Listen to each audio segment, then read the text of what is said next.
All right, let me take these guys off of mute. We are going to get started in about 3 minutes as soon as Miss Bridget or SR71 shows up. But happy Friday, everybody. It's almost the weekend. I feel the need to actually confess that every day is a weekend for me. But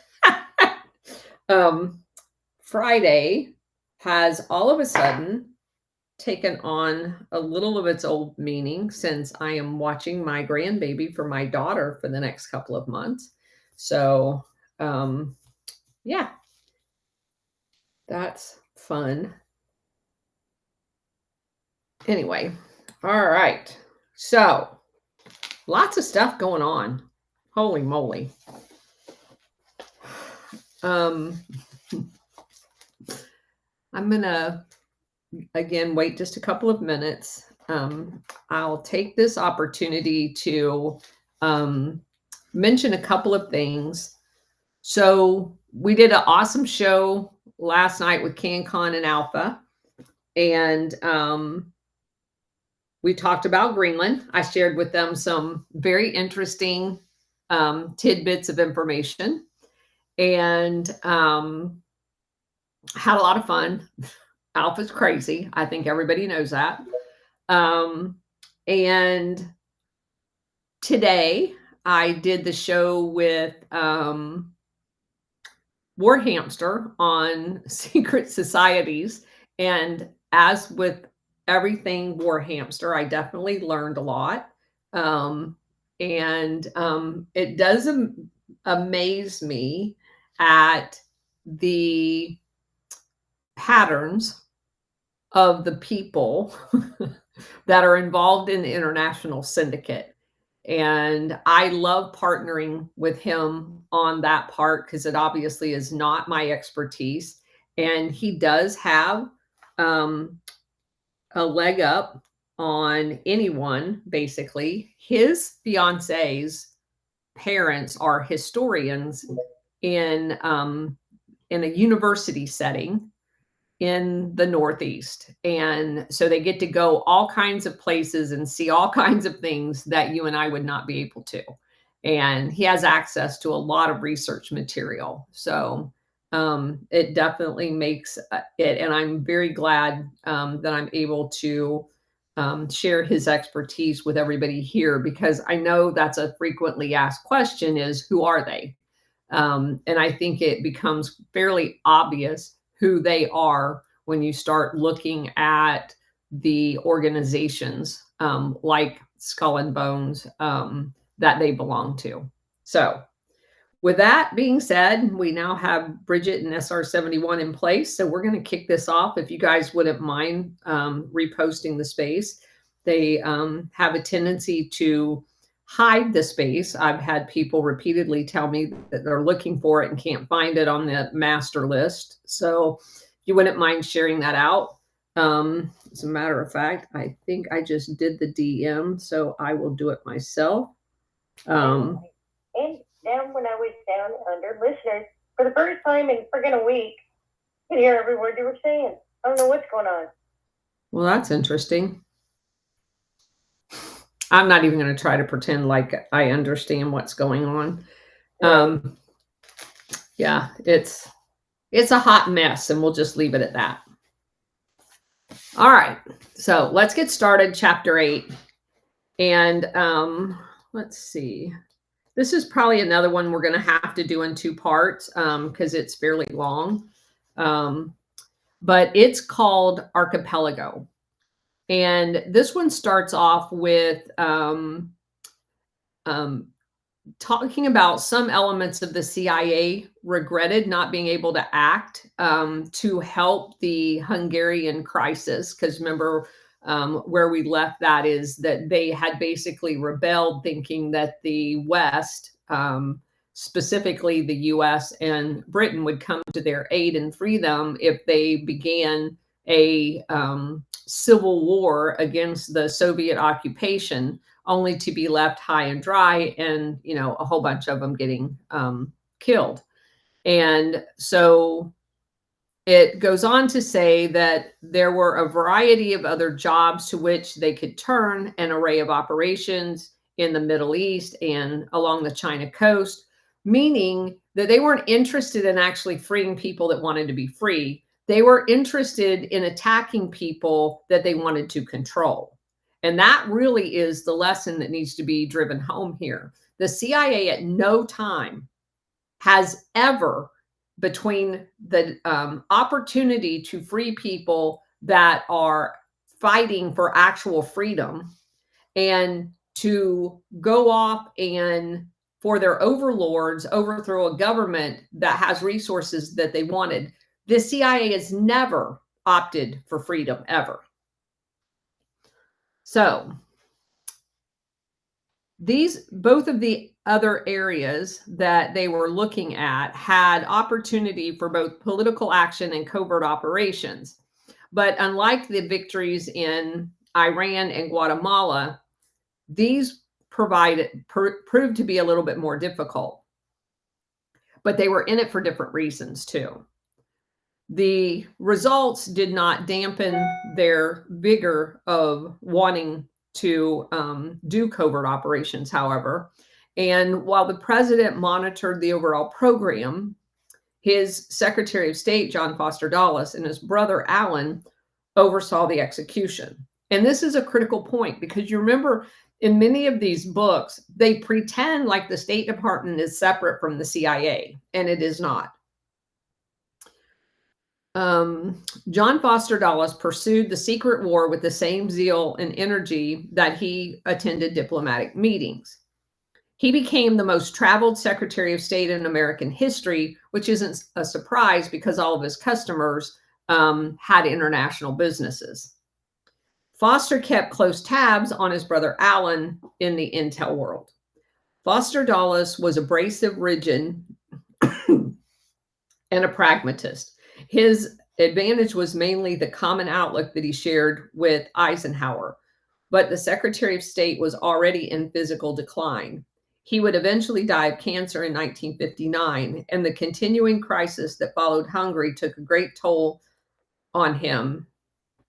One of the new plans originating in the months before the Suez, a CIA contract officer assigned for purposes of cover to the Operations Coordination Board heard the code name Straggle,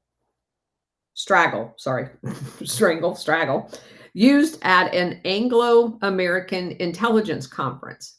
It had been dropped by George K. Young, who was deputy to the SIS chief in connection with the Middle East operation. When the CIA man returned to Washington, he discovered that a planning task force called Omega had already been formed at the State Department. Unfamiliar with the chain of command, the CIA man, Wilbur Evelyn, Eveland, thought, quote, that plans to undertake a coup in Syria were centered in the State Department struck me highly unusual. I'd expected to see papers referring to NSC policy decisions and instructions that the OCB coordinated carrying them out. Instead, it seemed the decision had been made by the Secretary of State and that the Omega planners were in charge of following through. Foster Dulles held a meeting in May of 1956 to consider the final Omega paper. Shortly thereafter, Evelyn, an experienced Middle East agent, was directed to scout the possibilities on the ground. He was given 2 months in theater. In July, Kermit Roosevelt went out to Jordan on another assignment related to this same mission. Operation Straggle, known to the Americans as Wakeful, so Straggle was the British name, led to a complete disaster. The basic idea was to bring about a coup with Syrian officers to forestall the Ba'ath Party, which would have, of course, been the Assads. In fact, however, the British seemed to be manipulated the British seem to have manipulated the CIA into timing the operation for precisely the beginning of the Anglo-French-Israeli action against the Suez. The coup project collapsed as key Syrian and Iraqis became convinced the Americans were only assisting the other action against Nasser in Egypt.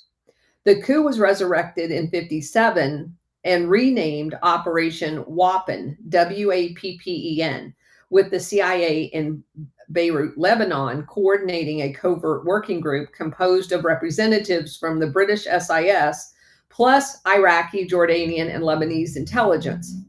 The station chief in Damascus also had his own version of Operation Wakeful, for which he had brought up a political action specialist by the name of Howard Rocky Stone. So Rocky was his nickname. One of those officers who had worked with Kermit Roosevelt in Iran. The agency got in touch with former Syrian President Shakakli, who had been considered unacceptable as an ally in the 1956 coup. This time, the Syrian officers who had been recruited simply walked into the office of the intelligence chief, Lieutenant Colonel Abdul Hamid Sarja, named the CIA officers, and turned in the money that they had been given. American agents Rocky Stone and Frank Jedden had been caught red-handed and exposed in the Syrian press and were expelled from the country. In August 1957, in the issue of Time magazine, they dismissed reports that the US had sponsored a coup and labeled it Soviet propaganda.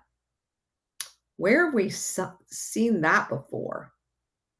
One novelty for the CIA during 1956 was a global inspection tour by Alan Dulles. He had taken Ray Klein as an aide on this trip, and the group covered over 30,000 miles in 57 days. They used the director's personal plane, a modified version of a DC-6. Dulles inspected the stations in Europe, Turkey, Pakistan, India, Thailand, South Vietnam, Singapore, Australia, the Philippines, Taiwan, South Korea, and Japan. Now, let me point out for you guys exactly what's going on here. This is in 1956. This is as we're getting ready to upend the French in Vietnam. And every single country that I just named, Turkey, Pakistan, India, Thailand, South Vietnam, Singapore, Australia.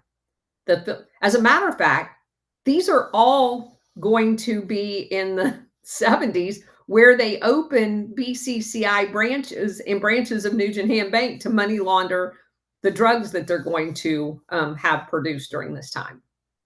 So he's basically doing a whirlwind tour to set up the operation that will eventually unfold when we take over Vietnam and Laos and Cambodia and all of the Golden Triangle opium fields.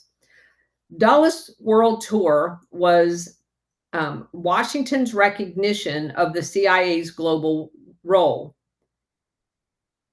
For the Warriors, a more accurate sign of their fate lay in Alan Dulles' airplane. In 1958, through a chain of coincidences and misfortunes, his plane flew into Soviet airspace, then was shot down with the loss of 4 of the 9 occupants. This set the tone for an operation that was being prepared in Indonesia, which, of course, we end up overthrowing in the 1960s because we don't like Sukarno and we want to put Suharto in there because of their massive gold and oil find. Dwight Eisenhower, in his recollections of the president, I guess in his library, mentions Sukarno of Indonesia exactly one time. Eisenhower remarks that he had not seen Sukarno in years. This comment was made in the context of a discussion of why Eisenhower felt justified in rejecting a 1960 plea from Sukarno and four other national leaders for a summit talk between the US and the Soviet Union.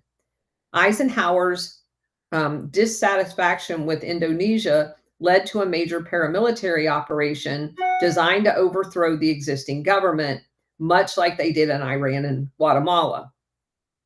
In the 60s, appeal for a superpower detente, Sukarno was in fact speaking from experience of having been caught between the two adversaries.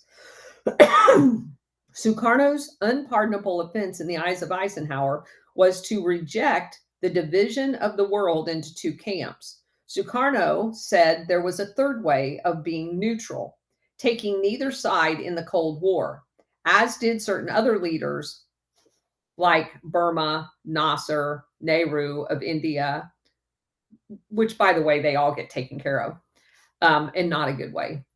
Sukarno advocated a new association of non-aligned nations, and that's not allowed, sorry.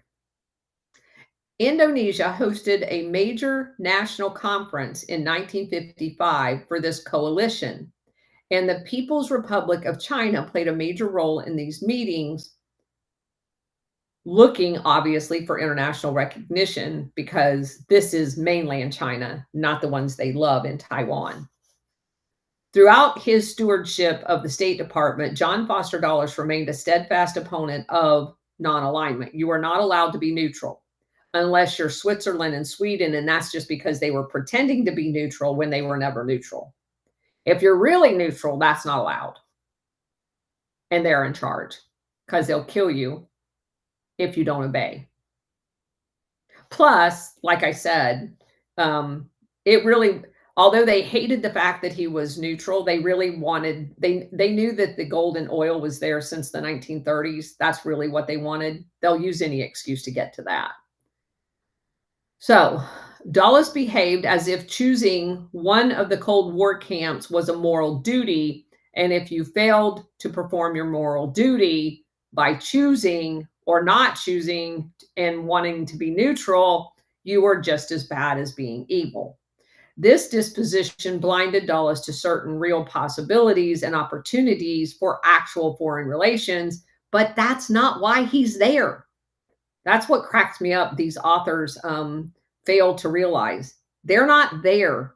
They're there for their masters, which are the international syndicate, and to rape and pillage all of the resources. In 1957, Burmese Prime Minister offered to intercede on for the Americans during an official visit to Peking.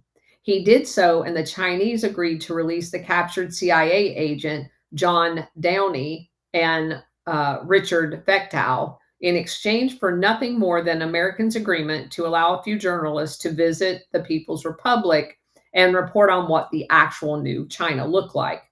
Dulles refused, and the CIA men remained in prison for over another 10 years when they could have been free because of this bastard.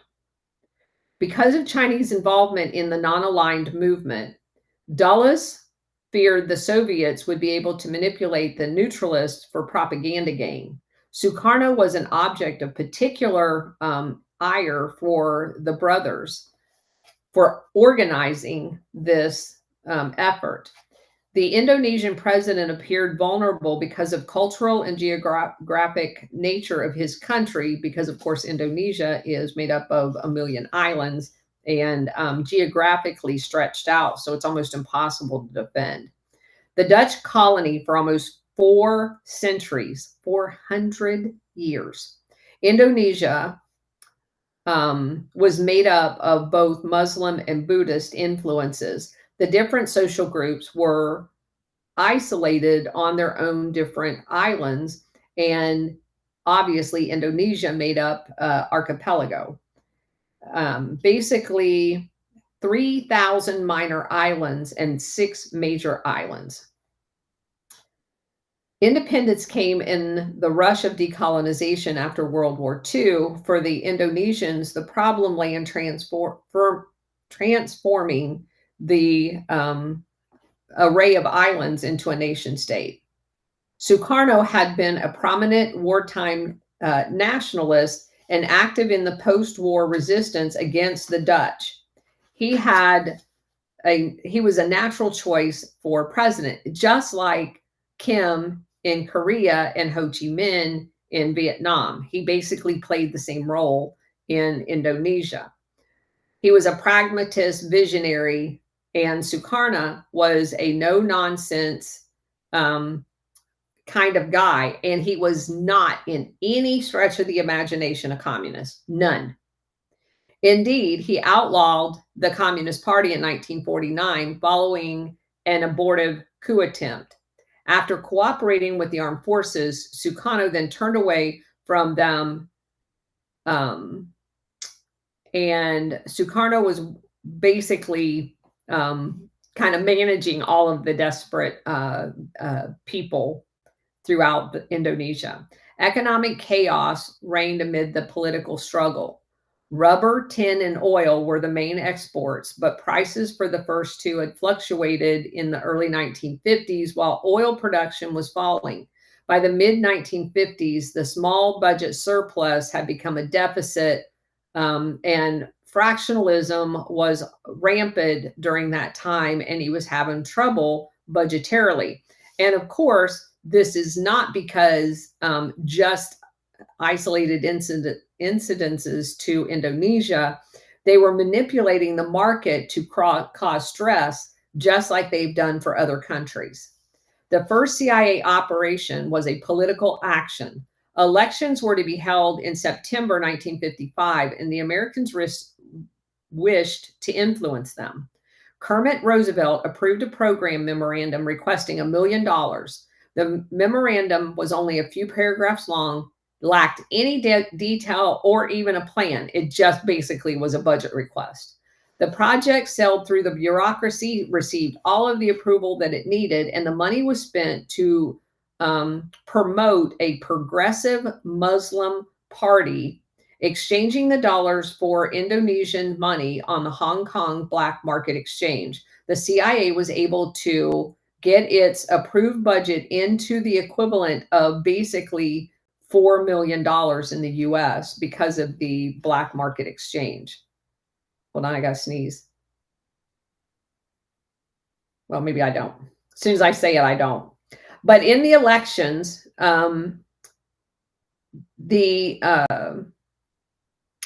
let's see, there were 34 million votes cast, and Sukarno then appeared to confirm Americans' fears by making official visits during the 1956 to China, Russia, and other Eastern European countries.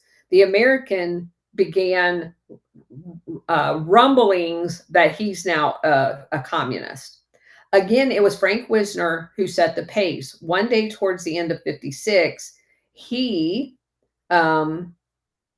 said, "I think it's time we held Sukarno's feet to the fire." Wisner's subordinate returned to the Far East Division with the word that the new arrangement for Sukarno was going to be moved up in the priority. And one officer in the Indonesian branch recalled being told that if some plan for doing this was not forthcoming, that their stockings were going to be filled with coal. The Far East Division was the biggest in that area of the CIA. As it happened, the division chief, Alfred Ulmer, Ulmer, Jr., knew about paramilitary operations, but very little about Asia. He had been transferred from the European operation under a CIA policy that allowed executives with experience to move into different regions. Ulmer had begun in the Navy and had been transferred to the OSS, and he stayed all the way through the different iterations until it finally got to be the CIA. He had served in Vienna, and Madrid, and had been a station chief in Athens. Now, what do we know about that? Madrid is where Franco was, is at this time. He's still there, where Otto Skorzeny is. So this guy has worked covert operations with Otto Skorzeny. And he was in Greece, and we know that we overthrew Greece government too. So he is no stranger to covert operations. Ulmer depended on his office to develop a plan for Indonesia. It was at this point that an opportunity seemed to just appear. Indonesia's local commanders in western and northern Sumatra, frustrated by command changes in the army and other factors, declared themselves independent and not bound to any national military command. The Indonesians' colonels who began this revolt in December 1956 then used their own troops and government-provided equipment to smuggle goods on a large scale through Singapore. The revolt widened in 1957 when the colonel commanding the area declared a state of emergency and replaced the civilian government there in their own form of coup. There's kind of controversy over whether that was an organic thing that happened or whether that was part of this whole operation. Just there's different accounts of that. I'm just going to leave that there. The CIA had several avenues for contacting the Indonesian element. Richard Bissell, then the special assistant to Allen Dulles, recalls that the Indonesians had approached the agency at least 2 years before the operation, which is why most people think they were involved in it. These contacts came through the Indonesian military attaché in Washington, who later defected. And most people believe he's the one that instigated the whole thing using the CIA. And the reason why I know this is because I did quite a bit of research into this, because one of these colonels was the guy, Sutero, that Obama's mother ends up with. He's one of the colonels that's involved in this. Finally, the U.S. conducted a training program in Indonesian National Police, and in the course of which CIA officers began infiltrating other aspects of Sukarno's government. An approach came in April 1957 through local channels for two of the prominent colonels, a guy by the name of Hussein. Isn't that weird?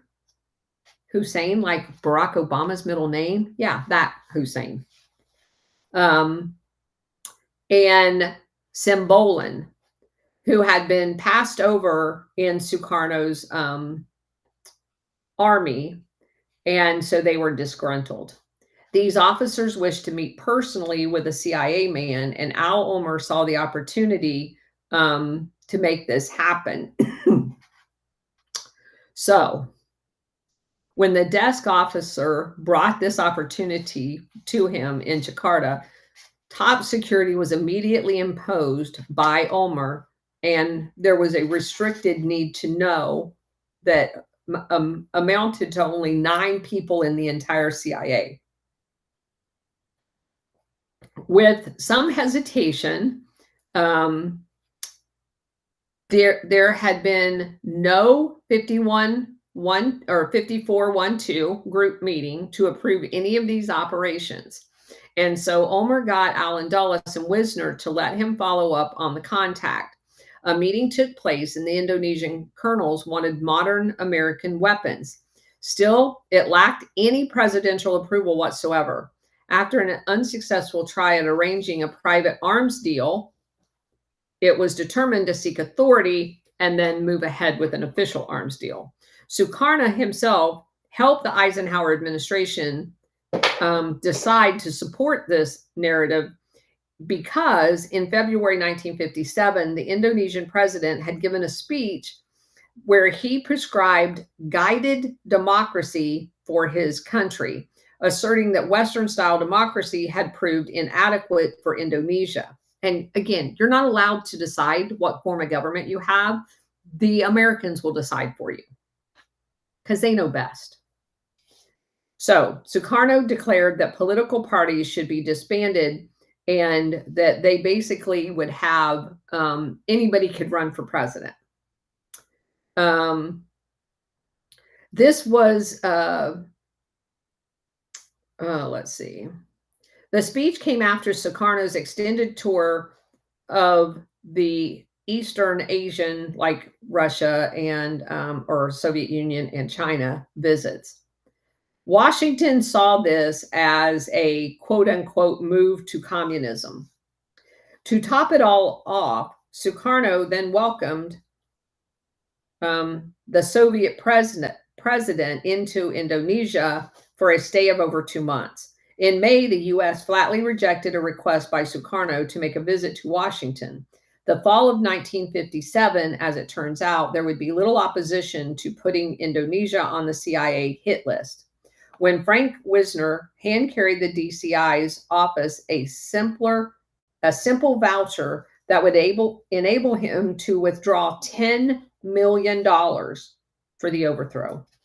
The active phase of Indonesia operations caused some uproar internal to the CIA. Allen Dulles kept in close contact, although he delegated the supervisory role mainly to Lieutenant General Charles Cabell, Cabell. Bissell was brought into the planning despite his usual job of managing aerial reconnaissance programs because the U-2 was going to be used over Indonesia to create intel. Cabell began to rely on Bissell's organizational skills for operational planning. Everybody was excited because they were going to pull off another coup.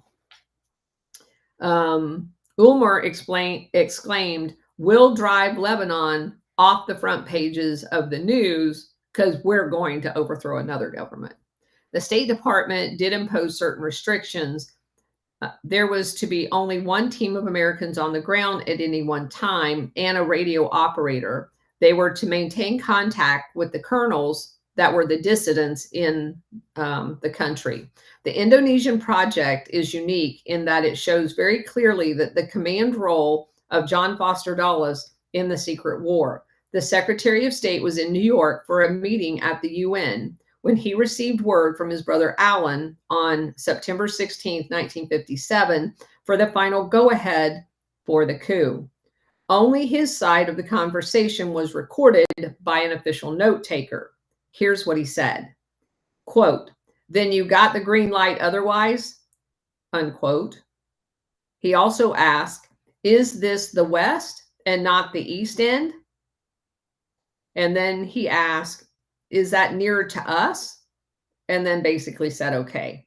The first item of business at the NSC meeting in September was an interdepartmental committee meeting on Indonesia.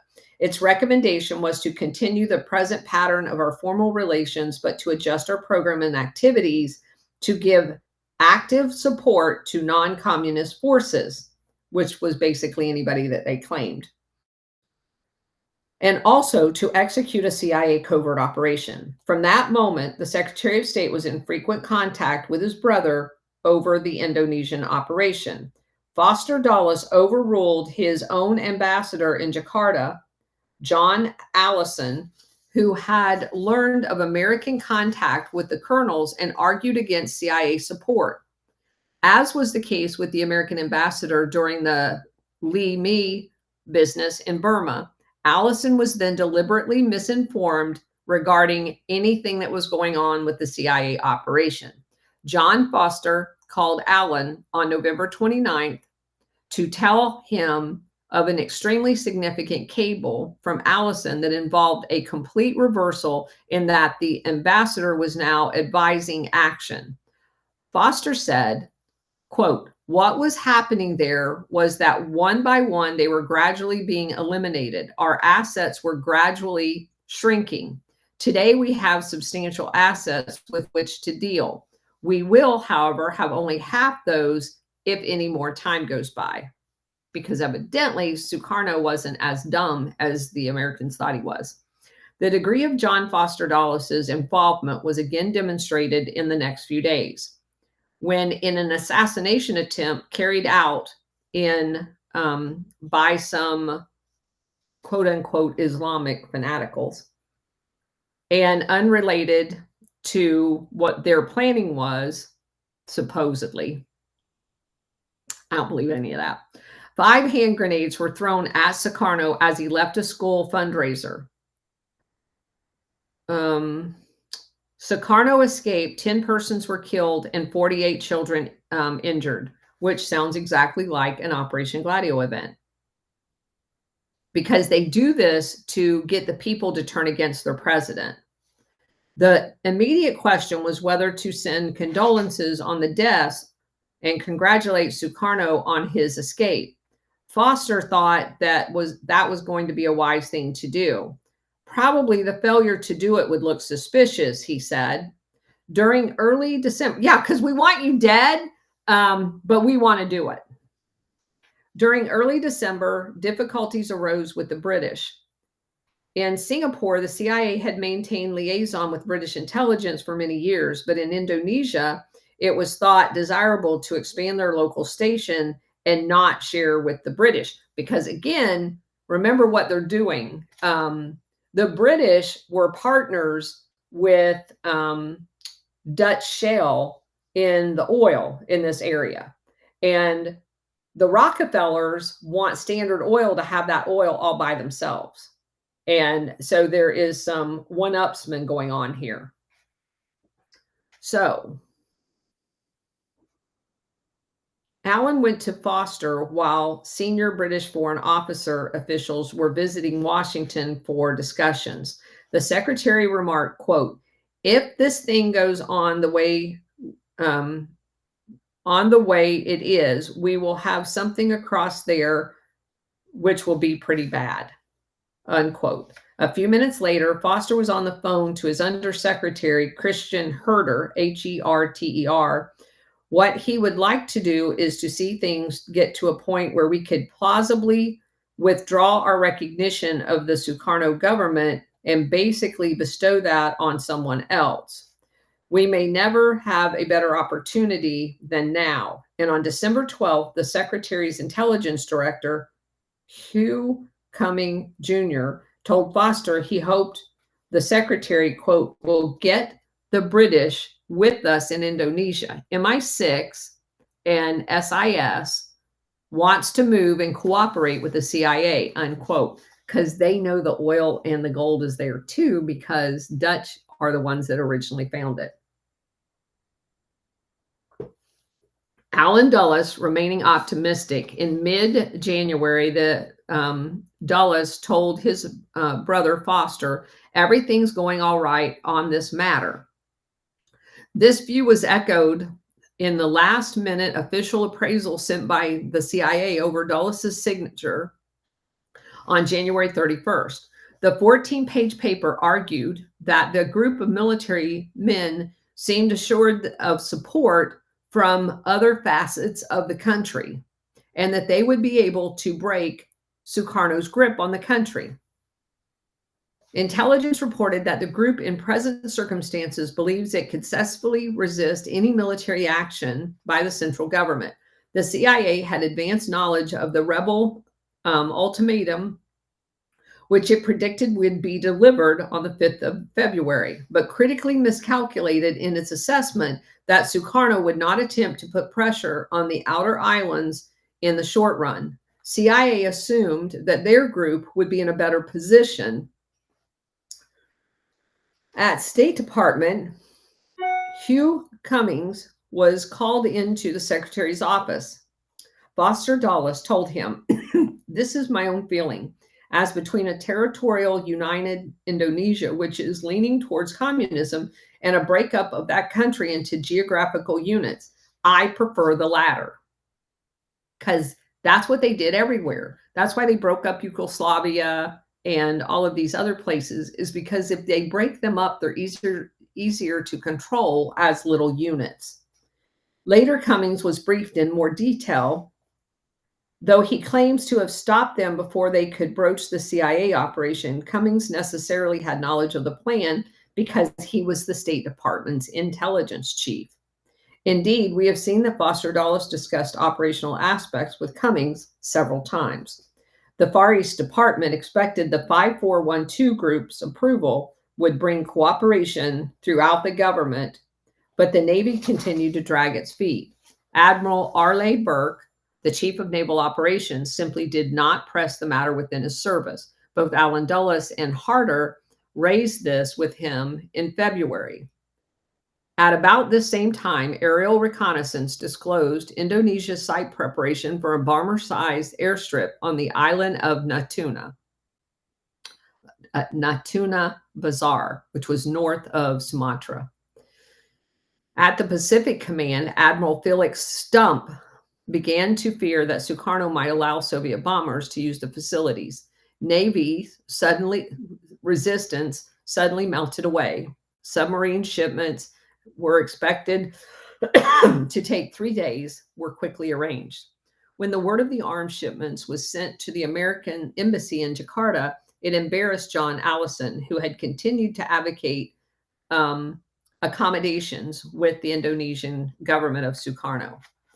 Accounts differ on whether Allison asked for an immediate transfer or was simply ordered out of the country.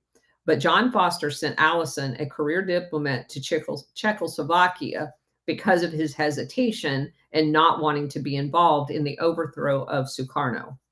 Allison had his moment while passing through Washington en route to Prague. He stopped for a debriefing at the CIA, where the intelligence officers listened carefully and very politely.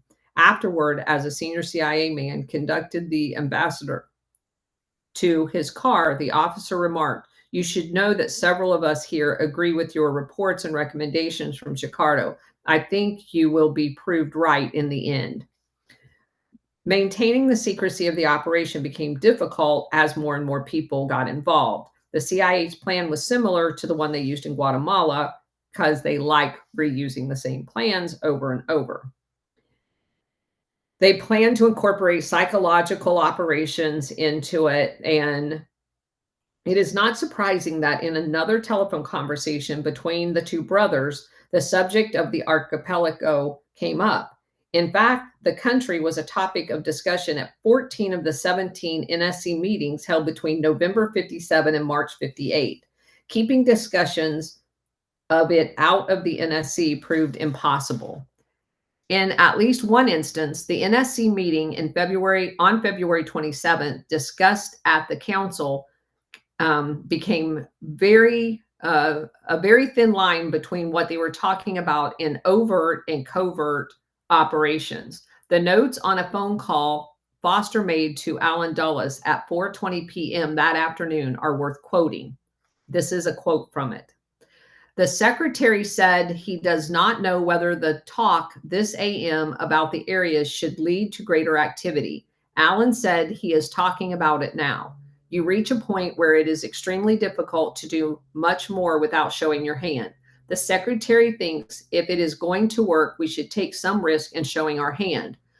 They agreed it is the last chance. The secretary mentioned buying stuff in the Philippines. Allen said the question of delivery is difficult. We can get it in only the way we do it. Allen said that they were going to go ahead.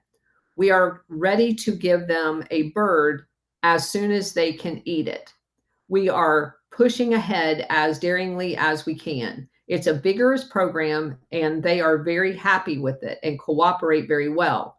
The secretary just wanted him to know that he has the feeling we can't play it too safely here, and we have to take some risk because it looks to him as if it's the best chance we have.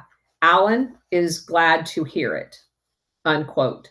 At any rate, the U.S. government's plausible deniability had evaporated.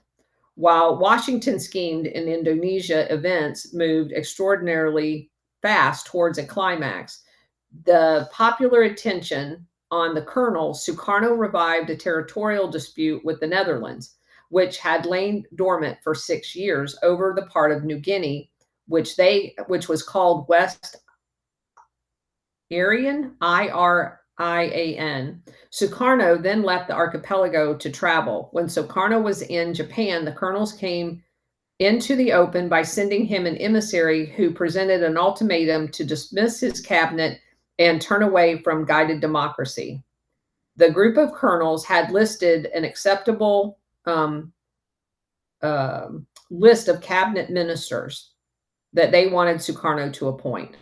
The Indonesian leader refused, and on February 15th, they proclaimed a rebel government composed of representatives of Sumatra, Celebes, and Java.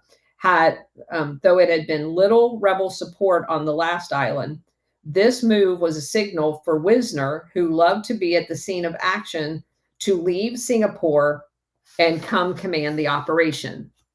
In Singapore, the CIA station chief had been augmented for the project.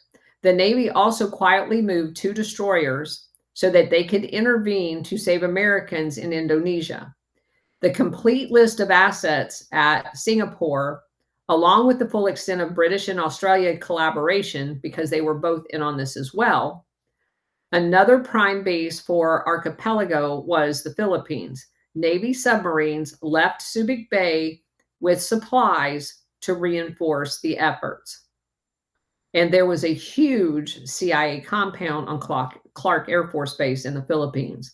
The agency enlisted the services of 300 to 400 American, Filipino, and nationalist Chinese, i.e. Taiwan, to serve and fly a small fleet of transport aircraft modified by the Air Force for ground support missions. So they have a full-out Air Force made up of Taiwanese, Filipinos, and American mercenaries. Meanwhile, the Indonesia government had begun to take strong measures against the rebels. The chief of staff dismissed 6 of the rebel colonels, and more discharges were to follow. They declared a force that was necessary, and a week later, warships maneuvered off the coast to a stronghold of the Sumatran rebels. There were radio stations along the way that were bombed and strafed by the government of Indonesia. The radios were put out of action immediately, which was a serious blow to the CIA's psychological warfare plans. John Foster Dulles made a concerted effort to prevent the American role in the rebellion from becoming public knowledge. In appearances before congressional testimony in March and the beginning of April, Dulles insisted that the U.S. was following a correct course in accordance with international law and that it was not intervening at all. At a press conference, he told reporters that the rebels was an internal matter and that the U.S. would not allow arms on either side while supplying arms to the rebels. $10 million worth. The second week of March, government troops, reinforced by drops from paratroopers, made landings on the Sumatra coast. There were attacks along the way. Some rebel officers deserted, rebel units changed sides, and Frank Wisner agonized in Singapore. The CIA did what it could to stiffen the resistance. The original limitation of 1 agent team with the rebels was lifted. 2 more had landed by submarines in April and May, but white faces were not enough. The rebels lacked morale. A guy by the name of Anthony Sospeny, Poshepny, landed with one of the teams and had already seen fierce action in Tibet earlier and found the Indonesia fight quite tame, which is interesting because remember, they trained the Tibetan stay-behind units in Colorado, and evidently they fought a lot more fiercer than the Indonesian guys. Another CIA paramilitary advisor recounted a distressing episode that was all too typical. The rebels were sent to recover weapons from a scheduled airdrop, and the rebels marked the drop zone and knew the plane's timing of arrival, but still ran away at the first sound of the aircraft engines. That's hilarious. A major mistake in the Indonesian plan was its reliance upon a rebel movement that was not at all cohesive or unified.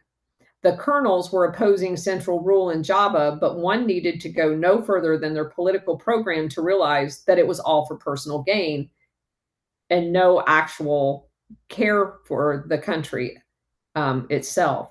The program envisioned a loose federation of regions along the archipelago, but just like in China with the warlords set up, it was very dicey. The same separatists exploited by the CIA to create the operation to begin with could not function as an effective alliance. Difficulties were increased by the disbursement among the islands that precluded joint military operations. There were all kinds of different reasons why the rebels were even in the fight to begin with, so there was no cohesive unit behind any of this, which was very unlike what they had done, obviously, in Iraq or Iran, in Guatemala, where you're dealing with, one group of people, one culture of people. That's not the case in Indonesia at all. Another significant problem was simply the disparity in means of the rebel forces. Sukarno had a Navy, an Air Force, Marines, and paratroopers. As former area commanders, the rebel colonels had their local forces, but nothing else. Except, of course, what the CIA provided. On April 8th, the Chicago Daily News printed a report detailing American airdrops into the rebels, triggering a flap in Washington. General Cabell was sent to Pearl Harbor to prevent future leaks, but security was preserved only because the press did not pick up the Daily News story. Because of course they didn't. They were paid not to. Still casting about for some means of strengthening the rebels, the Americans considered recognition of the rebels. Foster Dulles seemed to have favored this course, which was mentioned in one press conference and discussed with the president on April 15th. But Hugh Cummings' people assembled a paper that basically showed there was no way you could do that. Then came the Battle of the Rebels at Padang and their eventual defeat. Allen Dulles gave his brother details in a lunchtime telephone conversation on April 17th.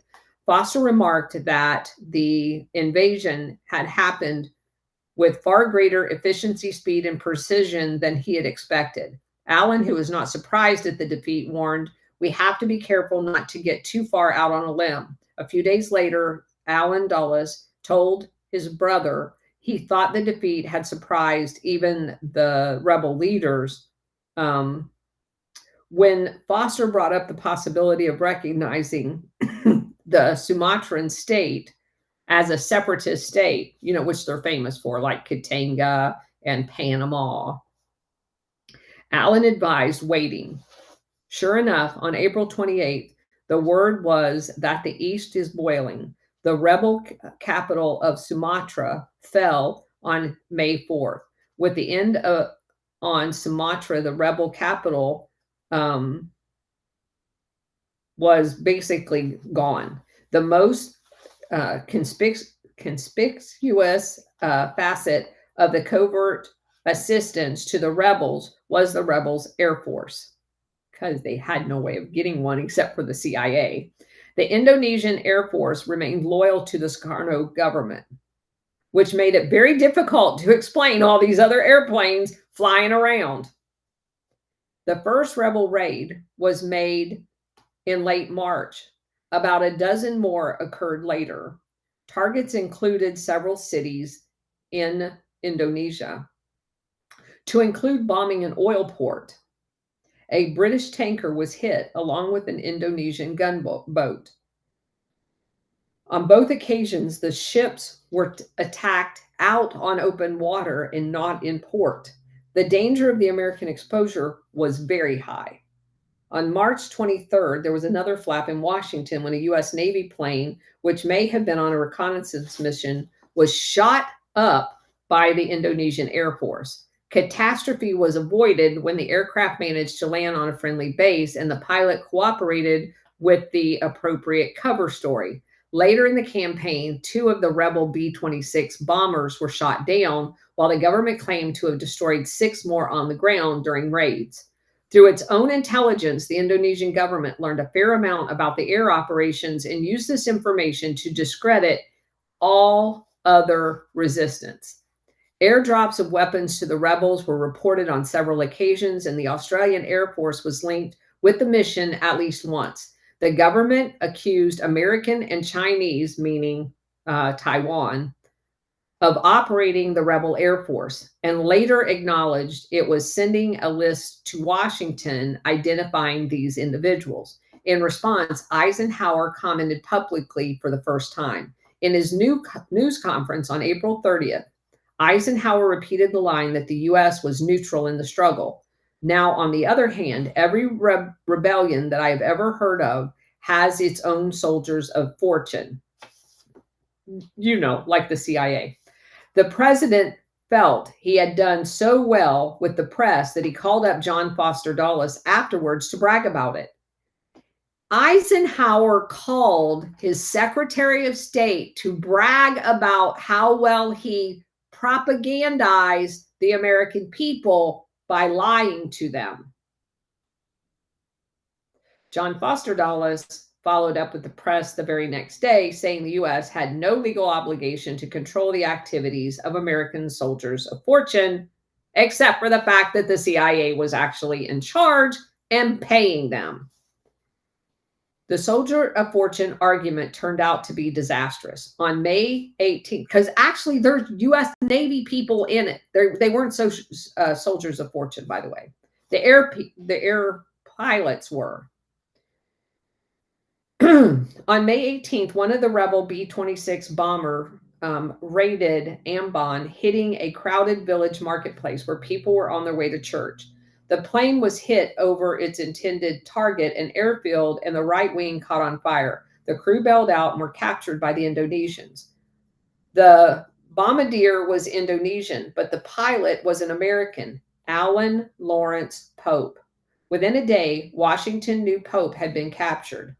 As Cabell confirmed for Foster Dulles, but CIA had a lot of confidence in the man. Pope had flown in Korea for this civil air transport, including 57 missions to Dien Bien Phu.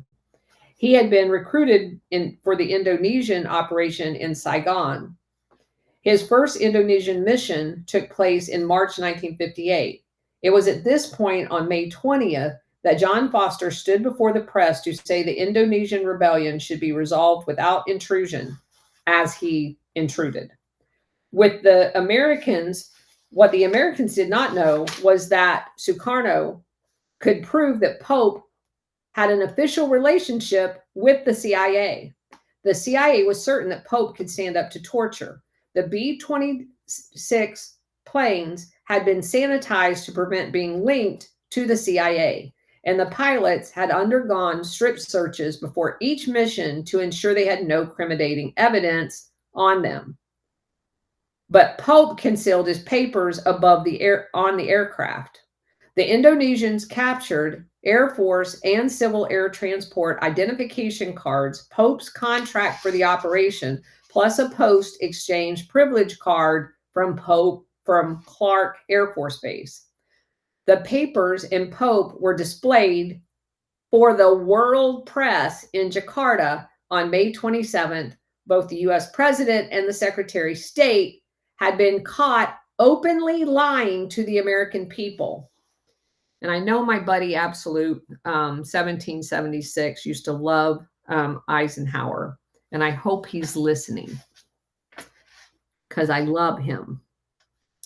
Anyway, this was the end for the archipelago. An officer that heard Alan Dulles explicitly use the phrase, "We must disengage," as the director of intelligence ordered a stand down for CIA field forces. Some of the paramilitary advisor teams had to make arduous jungle treks to coastal areas where they would be taken out by submarine. One British sub was even sighted and attacked by the Indonesian government.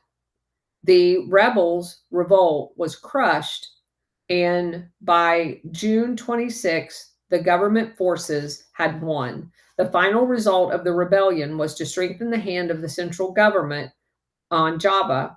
In the words of historian Brian May, the American intervention was a gift to Sukarno. The archipelago catastrophe strained relations with the British, the Australians, and the US, but no one at the CIA was even concerned. The CIA man who had made the original contact with the colonels was given his choice of a new post and took London. So he was promoted. A prime undercover agent went on to Algeria.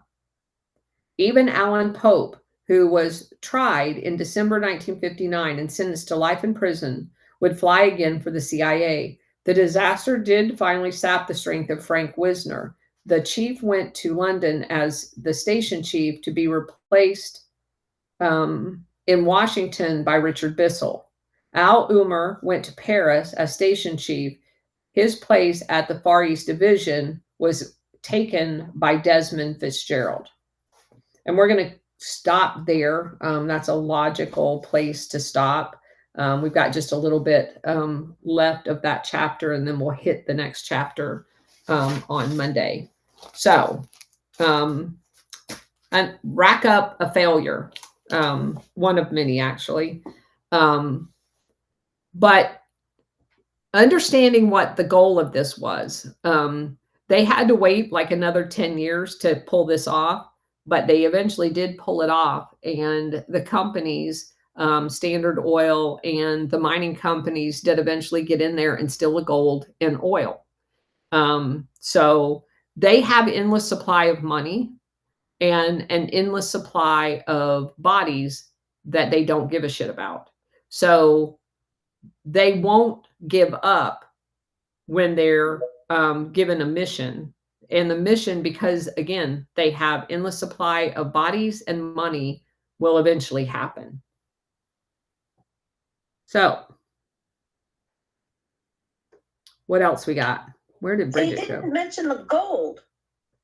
Huh? The ships of gold that were rerouted after Kennedy was shot.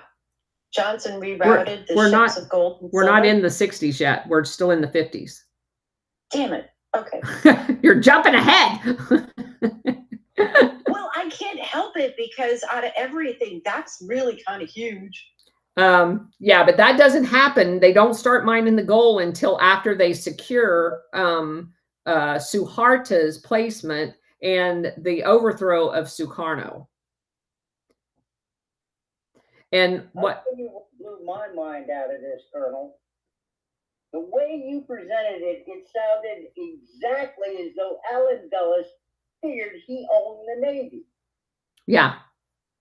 Well, but keep in mind, the civilian head of each of the military branches are picked by the same international syndicate that selects the president, which selects the Secretary of State. You know what I mean? And what's interesting about that 5412 memo is what it says is technically, not that this is always true, but technically it is the military, the U.S. Air Force, the Navy, Marines, and Army. They have to provide support to the CIA. They are not supposed to ever be part of the firepower package, but they have to provide logistical support. So all of those Marine comings and goings of picking people up and dropping people off, that's all Navy. That's not like CIA's own fleet of submarines. They rely on the Navy and the Air Force to get them where they're going and to pick them up in times of crisis, which in many cases is meant dead military bodies, even supposedly because the military is not ever allowed to be operational.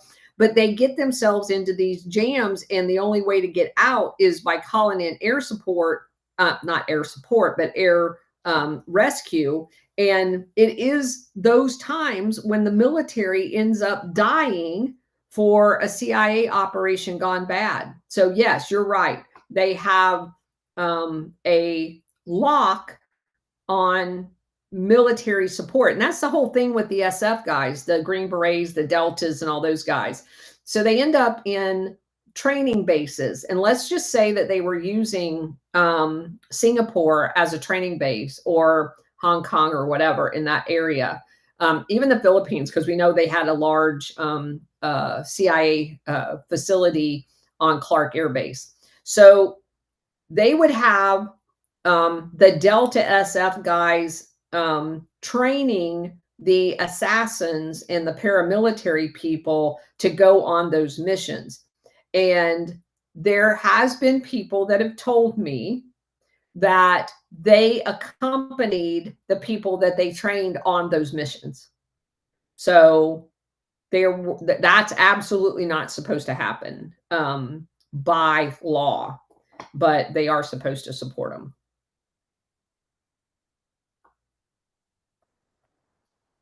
Carrie?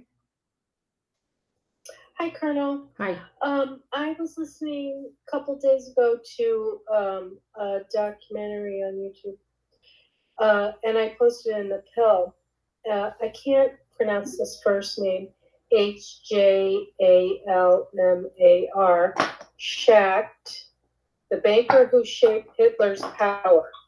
So the reason I'm bringing it up is because they mentioned after he got acquitted at Nuremberg that he went on down to Indonesia and helped those fellers out. He did. He was everywhere. He went to Greece. He went everywhere. And he just so happened to be a lot of places where there were CIA coups going on. Just saying. Oh, I thought I uncovered something maybe you didn't know. No, I've read his book. But of course, you know everything. I don't know everything, but he had a book. His book, I couldn't find his book to physically buy it, but I read his book online. And he drug his family around with him as a cover to say basically he was like retired, but his wife and kids went everywhere with him.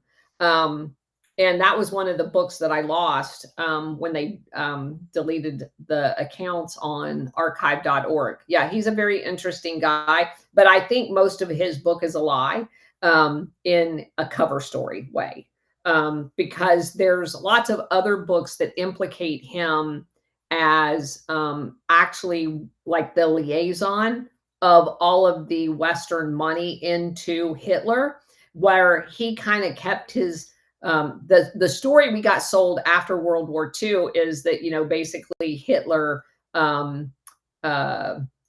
didn't like him and that he was jailed and all of this other crap. But as it turns out, likely most of all of that was a cover, because he was the Western conduit into the money being piped into Hitler and many of the businesses for different reasons in Nazi Germany. So, yeah. Yeah, I think there was something about in this documentary that the Bushes didn't want the U.S. to be a part of World War II, which I was really confused about. Yeah, that's a lie. What was the date that he was in? Do you know the date he was in Indonesia? They didn't say that. Yeah, I don't have it off the top of my head. No, that's why I like having my books, because I write those notes down. SR-71? Was it 50s or 60s? I don't know, Carrie. That's what I'm telling you. I don't have that book. Sorry, I just wanted to know. That's okay. SR-71, go ahead. The other thing that got me is Alan Pope is another curious character. Why Sukarno released him, I don't quite understand. Because he was sentenced to death and Sukarno turned him loose. Pope comes back to the States and does everything and anything he wants to for the CIA thereafter. He still flew operational flights and everything else for the CIA. Yes, he did. As to why they let him go. Because these people are naive. They may be a president of a country, but they're naive. And a lot of them believed that the releasing of an American that was sentenced to death would buy them goodwill. And Makes sense. yeah, they're dead ass wrong because the syndicate don't give a shit about any of us. Another dead body would have not even caused them to blink an eye. But most of these people who have a heart actually believe that there's somebody in American government that also has a heart, but they're dead wrong. And that by doing something like that, which is a merciful, because the guy was basically attacking their country, and should have been sentenced to death, for overthrowing their government. And yeah, they think that doing a good deed will buy them some goodwill from a government that absolutely hates them. And again, at this point, Sukarno has no idea about all of the oil and the gold that they're after, because those were all discovered on a secret geological trip and kept under lock and key.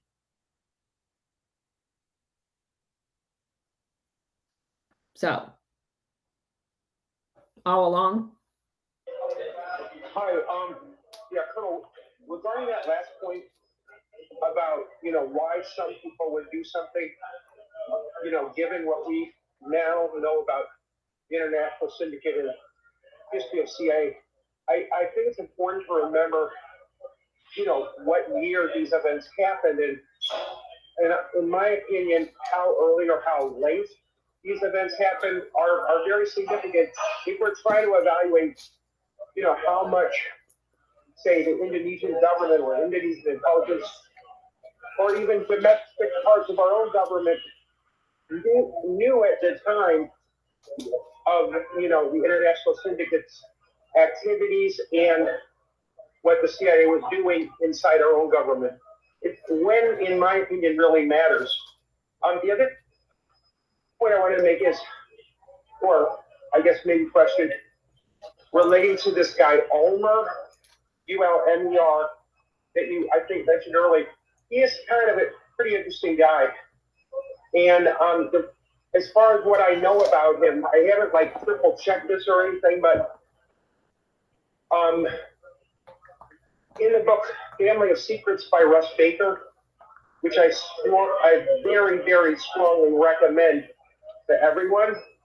I'm not the biggest fan of, Russ Baker's journalism career more recently, but I think that's a whole nother kettle of fish that relates to what journalists are allowed to write about right now. And so but his book, I would say, is truly outstanding and a must read, because it looks at the Bush family, especially in this pivotal, all important 1920s period, where kind of overlapping with what you and Warhamster were discussing your amazing program again today, which I urge everyone to hear the 3 episodes of Skull and Bones, or it's just 4. Truly amazing stuff. But so anyway, in that book, Russ Baker quotes little Barbara Bush, as saying, as her kind of where she was on Dallas on November 22nd, 1963. And she's basically, she's kind of at a hairdressing salon where she's writing a letter to Ulmer's wife, I believe, and talking about what they were doing together in Greece in 1950. So again, that suggests that, again, I wouldn't totally trust this based on this one reference, but it's interesting that she says that about herself, her husband, H.W. Bush, and being in Greece in 1950, which was a very interesting place to be in 1950. But definitely, I think that would require further corroboration from other sources. And again, it's significant that this is in the context of a possible alibi written by Barbara Bush for November 22nd, 1963, right? But even if it is an alibi, it still is making some interesting statements about the Ulmers and the Bush family in Greece. in 1950. But anyway, for what it's worth, Greece is a very, very important point in 1950. Yeah, because it was in the middle of its own coup. And the British had just been there supporting what ends up being the bad guys. And it also places Bush in the CIA, associating with CIA people much earlier than most people had before thought possible. And since you brought it up, Ulmer is a very interesting guy. He is a Princeton grad, basically fits the paradigm of those going in the OSS. He joined the Navy, but ends up in the OSS.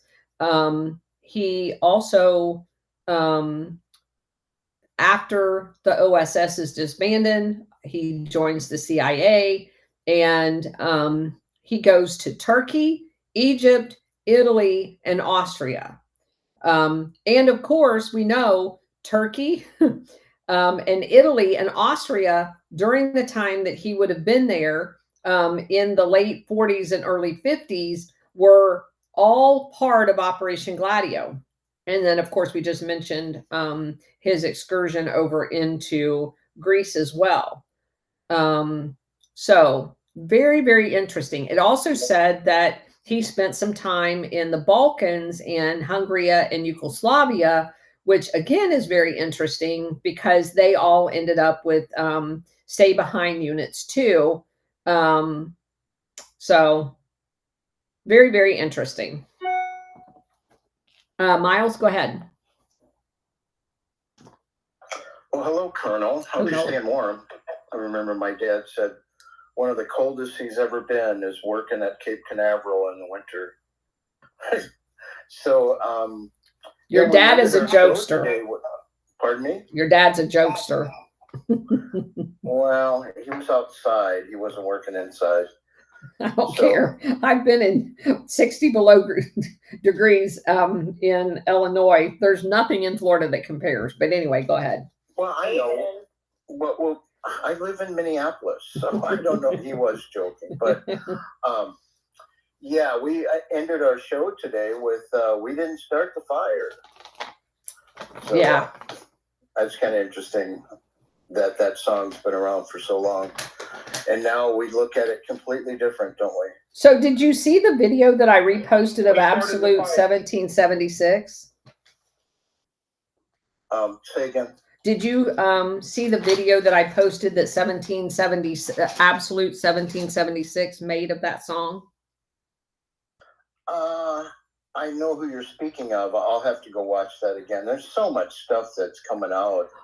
Well, and so many people are doing stuff. Yeah. He did this 2 years ago. It was one of the very first videos I ever saw that he made.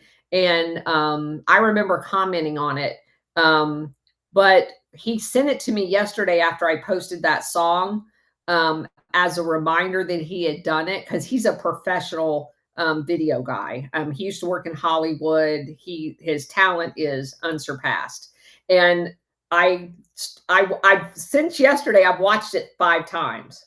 And I know, because he's now become a very good friend of mine, that I can actually say this to him, because what I started noticing, and my husband said last night, is like, is that in actual order? The song actually brings you through all of the Operation Gladio shit. So I started, again, I've listened to it since then 5 times, and I keep pausing it about what it is that he's saying. And what I noticed that Absolute did was, when it talks about the China's martial law, they're not talking about mainland China. They're talking about Taiwan. And because that's a mistake we would all make, right? Because they use those interchangeably to screw us up. And so his video has the tanks in Tiananmen Square of the person standing in front of the tank. And I told him, I texted him earlier today, and I said, I think I've got an error.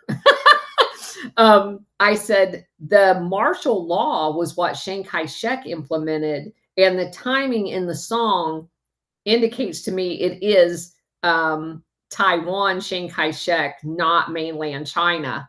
And of course, he took it in the spirit in which it was meant. But his comment to me was, isn't it weird that he not only portrayed them chronologically in order in that song, but he made them all rhyme.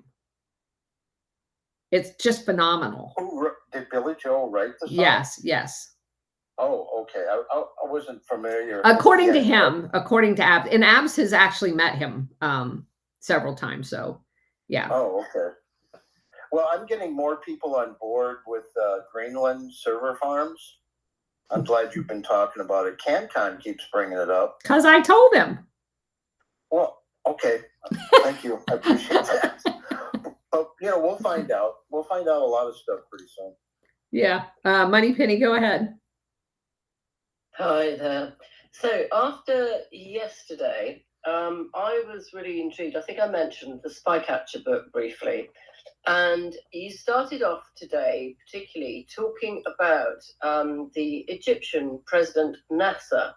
And this is about 1956 with the Suez Crisis. Now, as I was speaking with Chat GPT, because obviously I was feeding your questions to your guest into Chat GPT to get answers, it came up with some really interesting stuff. That it said the reason that legal action was taken by the British to stop the Spycatcher book being published, even though the Americans were quite happy for it to be published, was all about the assassination plot to take out Egyptian President Gamal Abdel Nasser, and everything that happened around it, and the tension between, basically, there was England and France, and then there was the United States, and then you've got Israel, and this is the question that I'm coming to, that were in different allied sort of partnerships to what they are today by quite a long way, that this book and the tension and the assassination plot and the Suez Canal whole crisis in 56 may, in my thoughts so far, and this is where I want answers, may be responsible for the whole of the situation around Israel, Gaza, and everything we are currently struggling with, and this bizarre betrothal committal of the United States to Israel, which nobody understands, just nobody, even though it infiltrates pervasively through every dollar and every leverage and every Rockefeller and every Rubenstein and everything. Did it all start about 56 when this assassination plot was taking place? And is that why the British were trying to block Spycatcher? Because if I just read you one paragraph, right, to explain, I asked specifically, what specifically was in Spycatcher that maybe never got out into the media, that was blocked in court, and that was agreed out of court by the Americans and the British that they would not allow to be put into general knowledge? Because that's what I wanted to know, because I just thought, what was so explosive in that book? And surely it had been in the papers. So this is what it said. The alleged MI6 plot to assassinate Egyptian president, blah, blah, blah, was a subject of intrigue and speculation. While Spycatcher, the memoir by former MI5 officer Peter Wright, mentions the existence of a plot, it doesn't provide detailed information. Most people thought it would be poisoning via medical channels, although the CIA believed that Nasser's inner circle may have been infiltrated by a Russian and a British journalist, James Mossman, who was covertly working with MI6, was reportedly tasked with delivering £20,000 worth intended to bribe Nasser's personal physician to carry out a poisoning under the radar. And it says when the CIA found out about this, they said they couldn't condone it, but wouldn't stop it.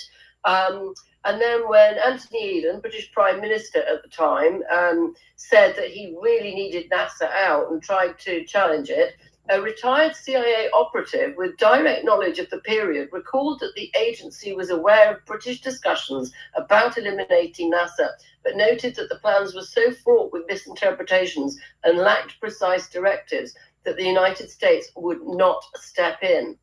And all of this basically led to the Suez Crisis, And then, bizarrely, NASA's son appears. I didn't realize this, or grandson. Do you know about this?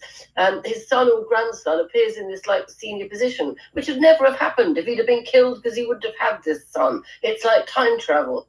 But did it cause everything that happened subsequently with Israel? I'd love to get people's opinion, who know more about it than me.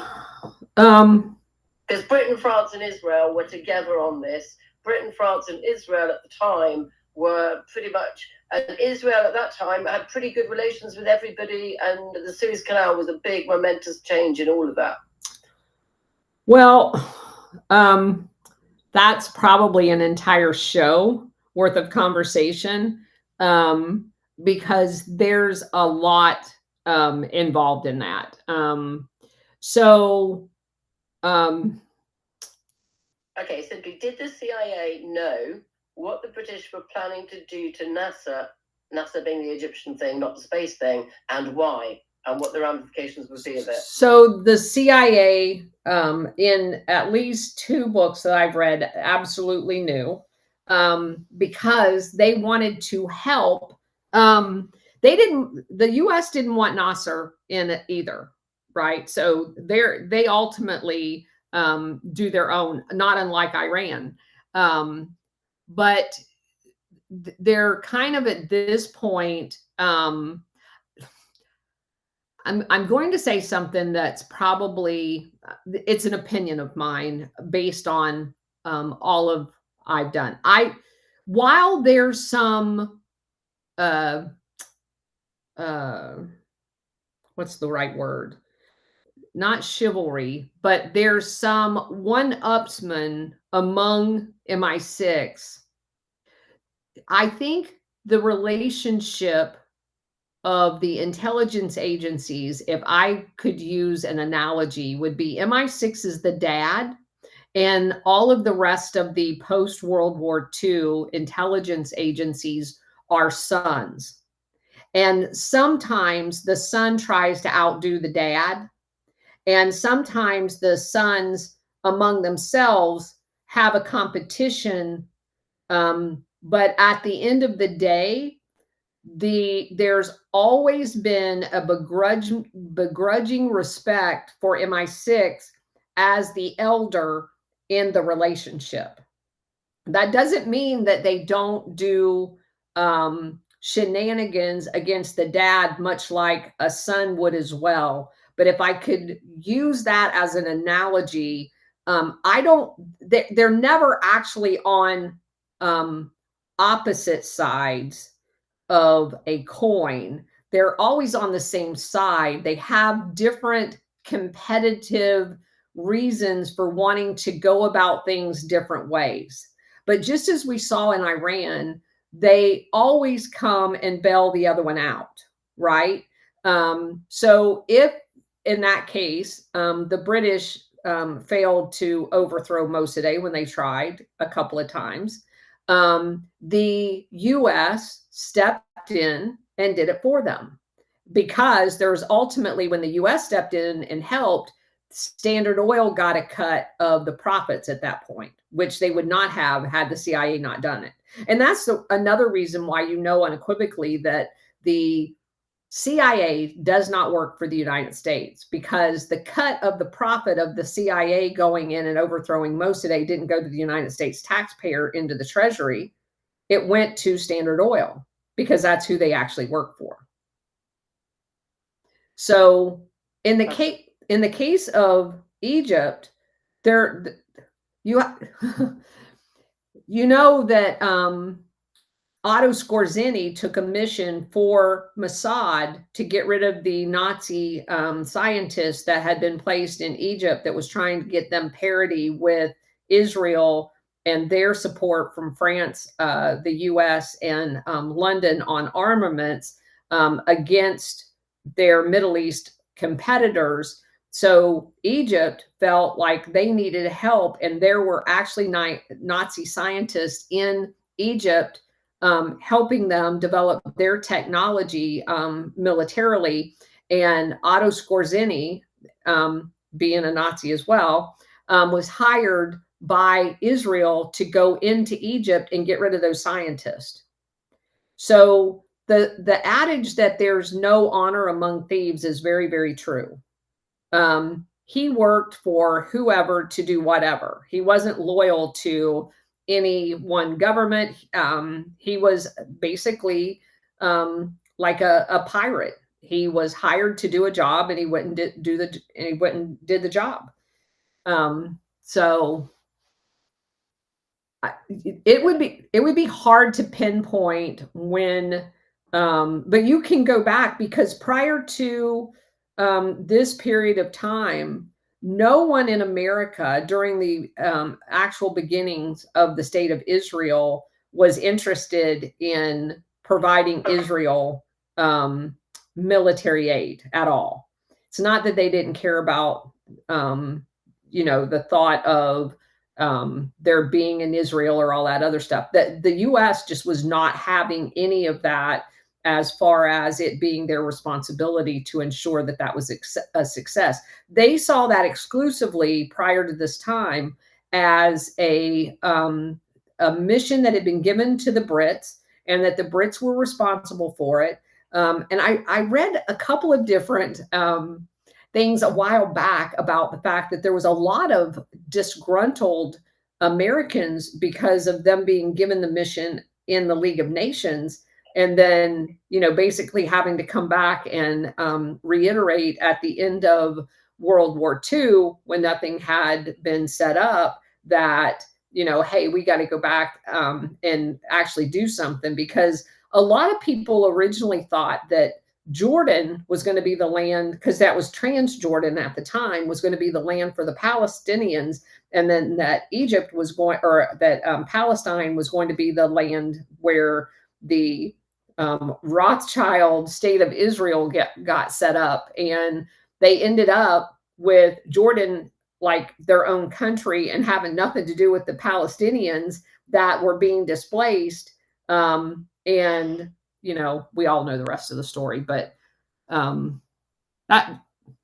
that's crazy. Can we do a show at some point on the whole Israel penetration pervasively of the United States and going forward into today, as to how that leveraged relationship between the two of them was created initially? Because I'd be fascinated on that. I'll talk to you about that offline. Okay, thank you. It's not sure. a mystery. Like, people wonder why Israel has so much leverage inside the United States, and I think the primary hypothesis that I've read that's been postulated is interference inside the political arena using force. Okay, New American, hold on a second. We've got hands up, and we kind of go by hands, so hold on just a second. Right. Bridget, go ahead. I just wanted to let everybody know I put the song that you were talking about and the link to that song up in the Megatron. Okay, because I noticed the pill's not working again today. It's on my side, but that doesn't necessarily mean much. Yeah, it's not working at all. All along, go ahead.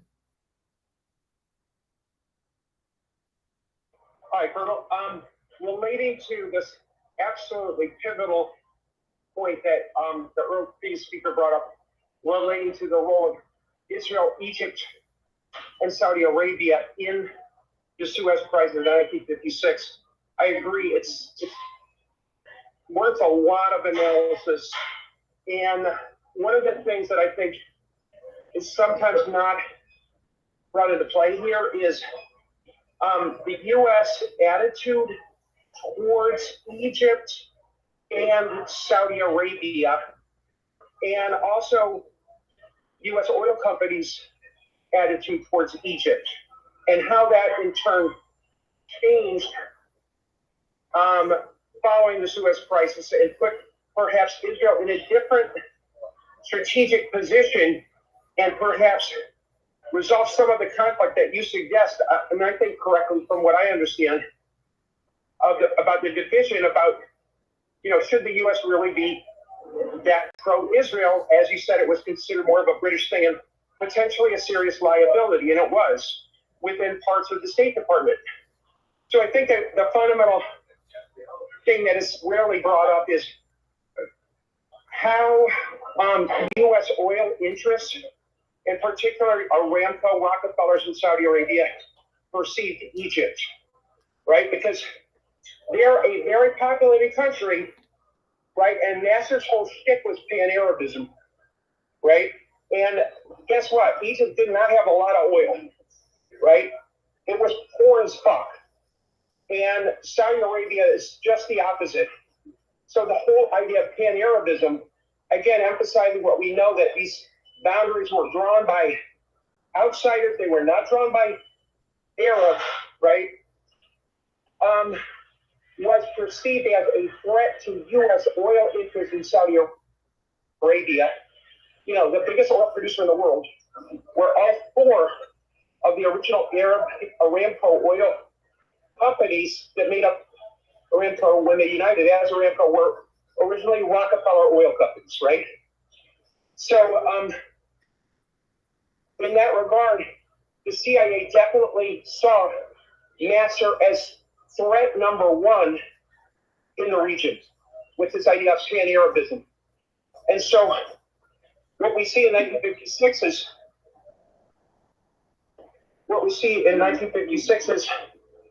kind of, it can be useful in many ways because the U.S. doesn't want to seem like they're another England and France, right? And so by saying to England and France, no, Eisenhower turning that down, that can look good. But another part of that might be just yes, we want to get rid of Nasser, and maybe Britain does too, but on whose terms and on how is that going to affect the international oil markets in terms of U.S., but the U.S. had a dominant position in South. I don't know what happened to him. I think we lost him. I think the important part of, are you there? Yeah, sorry. Yeah, sorry, I think I get cut off accidentally, but well, I think later on, all along, I think that Arabia gets friendlier with Israel, and it's like they can now that Nasser has been eliminated, he is no longer the threat, and there can be a greater confluence of interest between Saudi policy, CIA Saudi policy, and CIA Israel policy. It is not possible before they got rid of Nasser on their terms. And by the way, JFK is intimately connected to this because he differed very strongly on Nasser from CIA. Yeah. And so I think the important part of this whole thing is the Suez Canal. If you look at the trillions of dollars worth of the British, so, and this actually kind of connects with what we're seeing in Syria right now. So you remember when we were talking about Syria and the fact that Assad went to meet with the Queen, and basically they wanted that pipeline through Syria, and Assad was fine with the pipeline. He wasn't fine with occupation forces. So he has watched over the decades of what happens in countries in the Arabian Peninsula that comes with occupation forces. They lose their sovereignty. And that's what happened in Egypt when the Suez Canal was basically the occupation force of the British soldiers. And when Nasser said, hey, you know, we've got it. We can protect the Suez Canal. We've got a decent military. We don't need you in our country anymore. The Brits didn't want to leave. They finally get told they're going to leave. And from that point on, there was a red X on Nasser because you're not allowed to tell him to leave. Now you've got Assad sitting over here and he's watching all of this. You've got the Morocco king that's basically under the thumb of the Brits. You've got the Jordanian king that's under the thumb. And then you've got the Saudis that are in bed with the Americans, and there's forces all over Saudi. And the same thing with Iraq. And then, what we were doing with Iran and with the Shah back in the day. They're like, yeah, no, I don't want all of those foreign forces. So I'll let you build that pipeline, but you're not going to have any of your military protecting it in my country. I can protect stuff in my country. And I think that's kind of where all of this ends up being history that's still relevant today, because you can see that Nasser was correct in saying that if you allow the West to occupy your territory, you lose your sovereignty, and you do, because they will plot and manipulate and infiltrate your services, just like you were alluding with whether it's the physician that's going to be on the take and poison them or whatever. And they do that everywhere so they can control shit. And so Assad was one of the last guys standing that said, your military is not going to come in my country, and you're not going to create an occupation force that you will use to overtake my country. And of course, they had him hit the sights on him from that point forward. Carrie, go ahead. Hey, Colonel, I just wanted to say that I looked it up, and he was there in 51. Also, he met with Mossadegh, 52. And it looks like he kind of established Bahamas. He had a bank. I'm talking about Chap. Yeah, I know. Yeah. How do you say it? Slack. What? It's like slack is the way I've heard people pronounce it. SCHACHT is what? Slack. Oh, God. Okay. Thanks, guys. Sorry. Yeah, he seems to have been a precursor to bad things. Like, he would go to a country and curse it. Where'd that other guy go?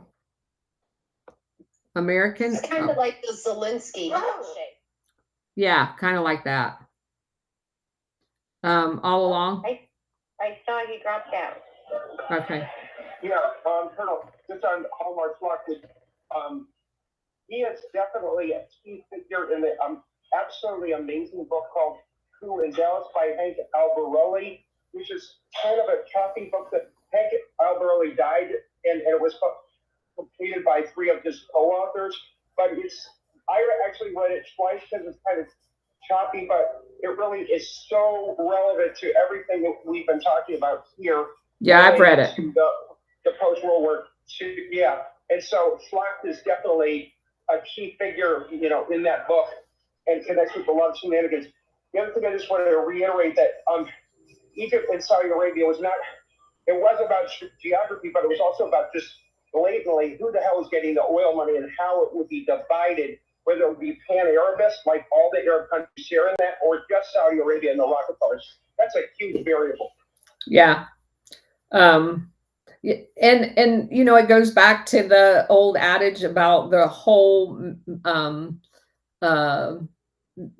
all of these empires were based on maritime and the discovery of these things, which is kind of how they one-ups each other. I've got this territory over here, I've got this territory over here, and then they would squabble among themselves, like the Spanish-American War. The peasantry didn't fare any better under one than they did the other, because we saw what we did in the Philippines, we saw what we did in Cuba, we saw what we did in Puerto Rico. The people were never actually given their freedom. So it's kind of just a very interesting changing of the guard without a lot of substantive changes at the end of the day for the people involved. So anyway. All right. Anybody else? Seconds. All right. Well, we're going to call it a day. You guys have a great weekend, and we will be back on Monday. Same place, same time. And don't forget, everybody, next Friday, we are going to have another Major Space with Miss Paul Williams, which we're so excited about. Last one was awesome. I just listened to it for the second time today. Yesterday, I didn't really listen to it that well. Yeah, and we didn't talk too much about that today, which I kind of am surprised about. He had lots of revelations as far as I'm concerned. I had no idea he had worked with the FBI and all of his different life's adventures. I Yeah, did. I had my notebook with me today. I was like, okay, I gotta re-listen and start taking notes. So, I don't know. I'm sure you caught it, Bridget. I don't know if everybody would have caught it. But I did like the way when I asked him specifically about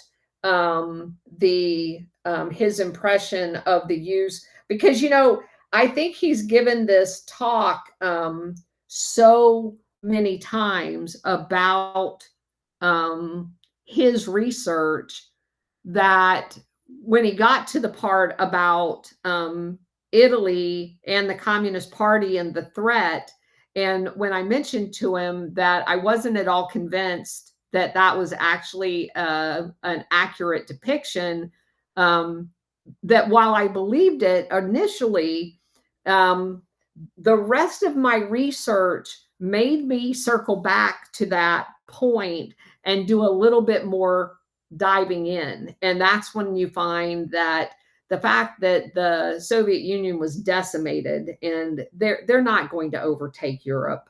They're not going to overtake Europe for, unless it's a nuclear threat type thing. And then, of course, as he points out, we sold the technology to them, blah, blah, blah, or snuck it to them, whatever. But I don't know if you caught it when he said, yeah, I've had to revisit that the last couple of years. Absolutely. And that was so great. And it was, like I said, there was a lot more that I caught the second time. And the first time I'm trying to, bounce back and forth between Rumble and the chat on both sides, and was fighting the head cold. But the neat thing was when you started asking him questions, informed questions, and interacting with, well, okay, I like this, but this is what I saw, and these are other things that I saw. All of a sudden, it was like he broke out of that pre-planned speech. Yes. And he was enjoying himself. Yes, he was. Having fun, Yes. And I do think, just as I do, like when I talk to you guys, I'm genuinely enthralled with other people's knowledge about whatever the subject is that they're knowledgeable about. And being able to talk to other people about something, obviously, that he has been passionately involved in, because that's not something that, you can talk to your neighbor about, because your neighbor's not going to have that same passion or understanding about that topic. So when you do find those people, you very much enjoy not just checking out, because I've got some theories about some aspects of this that someone like a Paul Williams can be a sounding board. And because he knows more about most of the topics than I do, could point to scholarly limitations or things you may want to flesh out a little bit more about a hypothesis of why things are happening the way they, or if these two things are related or whatever. But finding those people is very difficult once you've gotten to the place where we're all, I mean, and I know you guys haven't read all of the books, but most of you are very up to date on different aspects of this. And so having those people, and again, it's the reason why I wanted to move it to X, so that we can have these interactions with each other, because you guys live all over the world in many cases, and you have experienced things from a completely different angle. You read different news. And so I think collectively it just makes us all a whole lot smarter. SR71. Thank you, Colonel. First of all, I want to say thank you, everybody, for attending, because we know the Colonel's on her way shortly. But one of the things with Paul Williams that I found, when you get people together like you and Paul, magic happens. That said, I wanted to ask him the question, and unfortunately I will be available Friday to do it. But he went through many interviews and spent a lot of shoe leather tracking down a whole bunch of stuff. And one of the questions I wanted to ask him is how many people flat out refuse to talk to him? That's a good question. Yeah, I mean, obviously, he said Marcinkus shut the door in his face. That's a good question. That was hysterical. Oh my God. Right? Yeah. That's a good question because I think you'd have to take that with the you guys have not I don't know how many of you've read any of Doug Valentine's stuff, but he was given unprecedented access to CIA agents while they were still CIA agents. And even some of those and some of the ones that were retired would not talk to him. But enough of them would for him to be able to, obviously write his Phoenix Program book and several others about the CIA. And so I should ask him if he's read any of Doug Valentine's books. That's a good point, SR-71. And to find out what his professional take is on people that are given access, because I have some suspicions about that. That's a very good point. Carrie? Yeah, I just wanted to reflect on that too. It's taking me time to digest a lot of it. It was very rich, but yeah, when he was saying some things that were wrong, I was like, oh my God, is Colonel going to correct him? Oh my God, oh my God. And you came through like, oof, so amazing. Great, great, great job.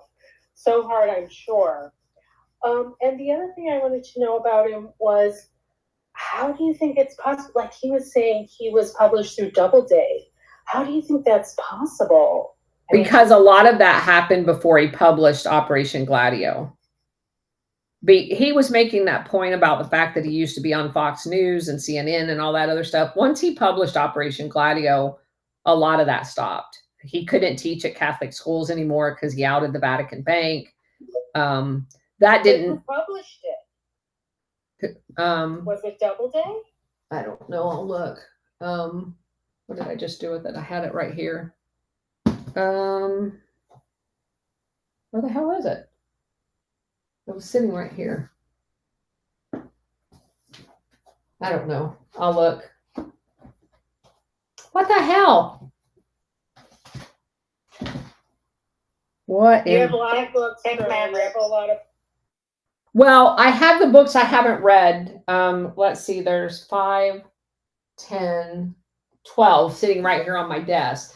But I brought in from my cottage to do the show yesterday Cynthia Chung's book and his book, so I had them handy.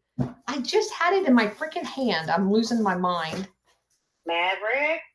Yeah, right. Maverick, where are you? The only time the dogs are allowed in this room is to be put in their cage at night in bed. So yeah, it's not Maverick. It's me. It's all me. I'd like to blame Maverick, but I can't. What the hell? I don't know. I'm losing my mind. There's Cynthia's book. So where's that book? What are you looking for? Paul Williams' book. Who published it? Prometheus, I think. I bought y'all ones, right? Or did y'all buy them? Hang on.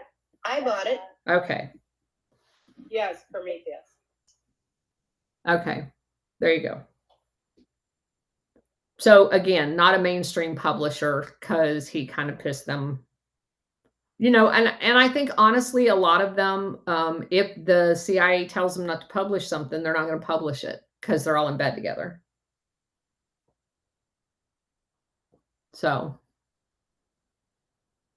that's the answer for all of you people that think that I need to write a book. I'm not writing a book because I'm not fighting with those bastards to get it published. And I'm not self-publishing. They don't pay me enough for that.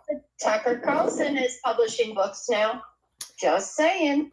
Yeah, well, he's also interviewing Felix Rodriguez, so maybe Trump will come out with a new publishing company, So we're entering into a totally new phase I believe this has the ability to be a time we've never seen before. I agree. I'm still not writing a book. Kind of old tech, guys. Sorry. All right. Don't bend a knee. That's a new one. Hey, Colonel, thank you for letting me come up. And you may have already spoke on this, and if you did, I apologize because I never get to hear your whole space. I usually go back and listen to recordings. But speaking of Tucker Carlson, that was one of my questions. Did you watch the video of that CIA propagandist that he had on there, and what did you think of that video if you did watch it? Which CIA propagandist? I can't remember the name. He was a former CIA agent, and he was basically poo-pooing everything that we believe and saying, no, that would not happen in the CIA that he worked in. They wouldn't do anything nefarious. So I have not watched. I saw a preview of one more recent. I watched the Felix Rodriguez, and I watched the woman that had been the CIA agent. But those are the only. Felix Rodriguez was a CIA too. I've not watched the most recent one because I think he's had another one on since the woman. So he first had Felix Rodriguez on, which it was an actual Cuban exile assassin.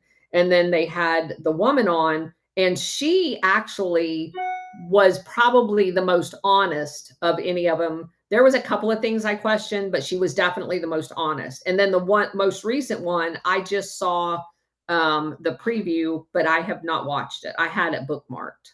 What was your opinion? Oh, I thought he was just propagandizing for the CIA. He would say no harm. Everything that Tucker brought up, he just kind of pushed it aside as a conspiracy theory, and not the CIA that he grew up in. That seemed to be his pat answer. Well, that's very interesting. I need to make sure that this Cousin It, I saw you raised your hand. Do you know who it is? Yeah, actually, I texted it to y'all a couple days ago. Okay. And I watched it, and he is absolutely full of crap.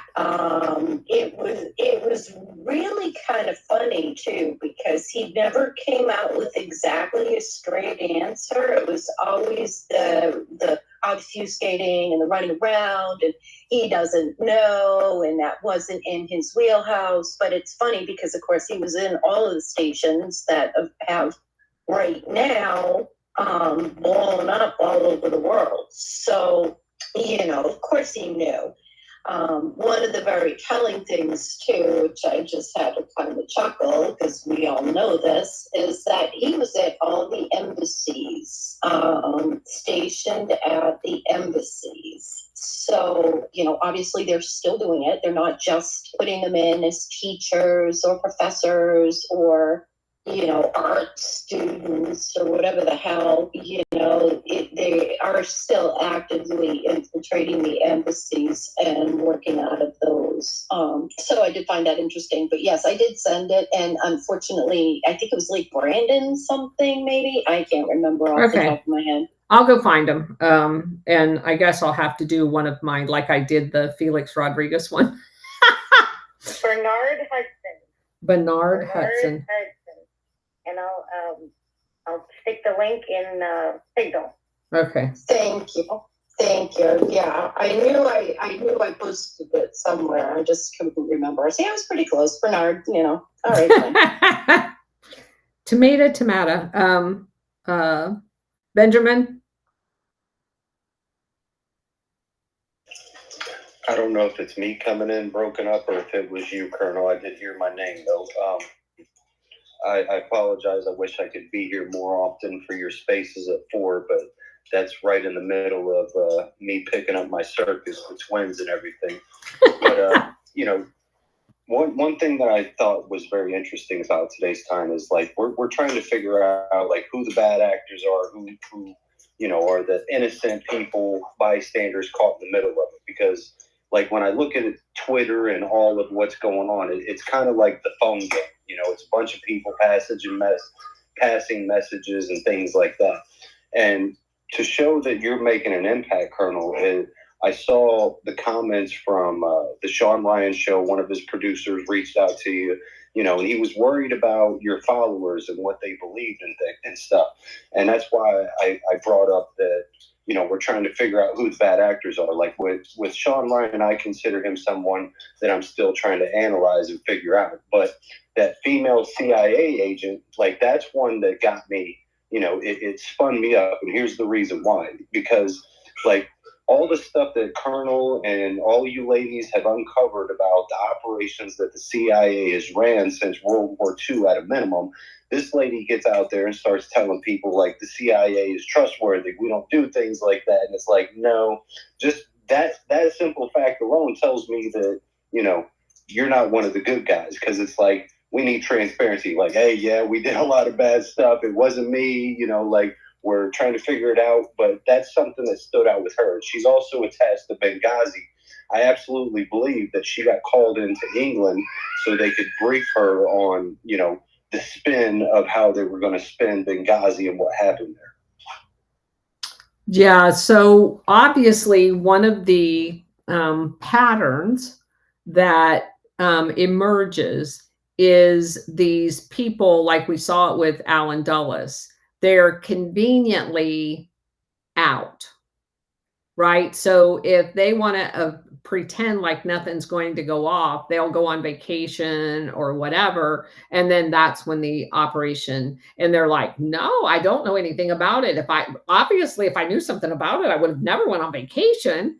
And so these people that they don't want associated with whatever it is they're going to do, that would have been like, hey, you need to go to this meeting so that you're not on station when this goes down, because we're going to use you for an operation later, because she was actually an employee of the CIA. Unlike the Chris Pronto and all of those other people, they were contractors.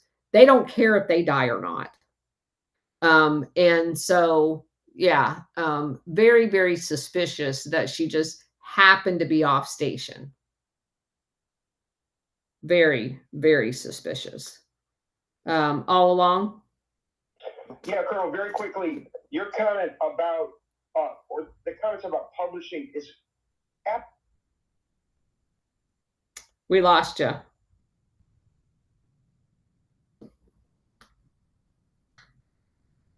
All right. All along, I'll drop you down and bring you back up. Tim, go ahead. Yeah, the whole space on my side is starting to get very static since you started talking about the CIA. Saying, yeah, you're very staticky every time you talk. Tim, go ahead. The biggest takeaway from last night was, to me, was the CIA's involvement in the heroin trade, and they kind of introduced it. And I'm wondering if the D-class that are coming, if they could use that as an introduction. I don't think the general public's ready for everything yet, but could you imagine especially in the midst of the drug epidemic, the fentanyl and fentanyl was a progression from the heroin trade, and the heroin trade had to get strong enough to support the fentanyl. But when the public ties the drug epidemic to the CIA, that could be very, very profound. Yeah, and it definitely is tied to the CIA, and it's tied to Taiwan, not China. And it sounds like the receipts are there. Oh my God, there are so many receipts. It's not even funny. There's been so much. Again, his book is just one of probably 20 that deals with Chiang Kai-shek and Paul Helliwell and them setting up that entire covert operation to use drugs to play for Operation Gladio. Yeah, that's in Danielle Ganser's book. That's in several books about how that whole thing. As a matter of fact, I mean, the World Anti-Communist League book that we went over on Alpha Warriors program, a lot of it. Yeah, the receipts are definitely there. The the potential, I believe the potential for civil unrest when this information comes out is high, because there's a lot of people affected by the drug epidemic. Yeah. Yeah. I can't believe that it's not come out already. There's nothing to lose to saying what happened, how it happened, and when it happened. So that's why I volunteer to do it for free. Well, we really appreciate your effort. And I'm telling you, I'm having, I wish somebody, the Gladio glasses will make you, it really makes you challenge your reality. It does. And it's kind of unnerving at times, but, I think we're entering in, Trump's got a lot to do. Unnerving. I mean, it's like being in the Twilight Zone most days. Yeah. Yeah, I feel like I'm living a Twilight Zone episode like for the last 2 years. The other point, when you mentioned the Carlisle BlackRock State Street and all that's the ultimate beneficiary of all their BS. And that's another kind of light D class they could point out. Yeah. Anyway, Colonel, thank you for your time. Thank you. Bridget, go ahead. Oh, just agreeing with everything that you said, Tim, and just I think that if they start rolling it out slowly, because all this stuff that we've been covering is already declassified. Oh, yeah. But the difference is no one in the mainstream media, in the television, has ever reported on it. So people don't know because they kept us too busy, too swamped, too in debt to be able to come out and actually learn what our real history is and about these declassified documents. People are so used to being spoon-fed. That's where I got to give you guys props, lots of props, for looking for the truth. The reason why you're here is you decided to look for the truth. We're giving it out, but like these declassified documents, it's already been there. But because it's not on the television being spoon-fed to people, nobody knows. And it's going to be a big shock if it does come out, But my opinion, I think slow is the right answer, because once they realize Vietnam has nothing to do with freedom. If I could get one tag in, if Trump didn't do anything else, he showed America the fake news. And it started off as a light talk early, but if you think the fake news is bad, wait till we get to the fake history. Yeah. Amen. Mike, go ahead. Thanks for letting me jump the line, Colonel. Sorry, everybody. Well, I'm letting the new people go because we're already over time. So go ahead. Okay. I'll make it brief. No, that's okay. Anyway. Take your time. Go ahead. But a couple of things I wanted to add to your guys' conversation, like the heroin trade and Gladio Network and the CIA. For those that I think one of the problems that we're dealing with is a lot of people are assuming that they're the corollary is just that like the CIA is doing drug running like the cartels.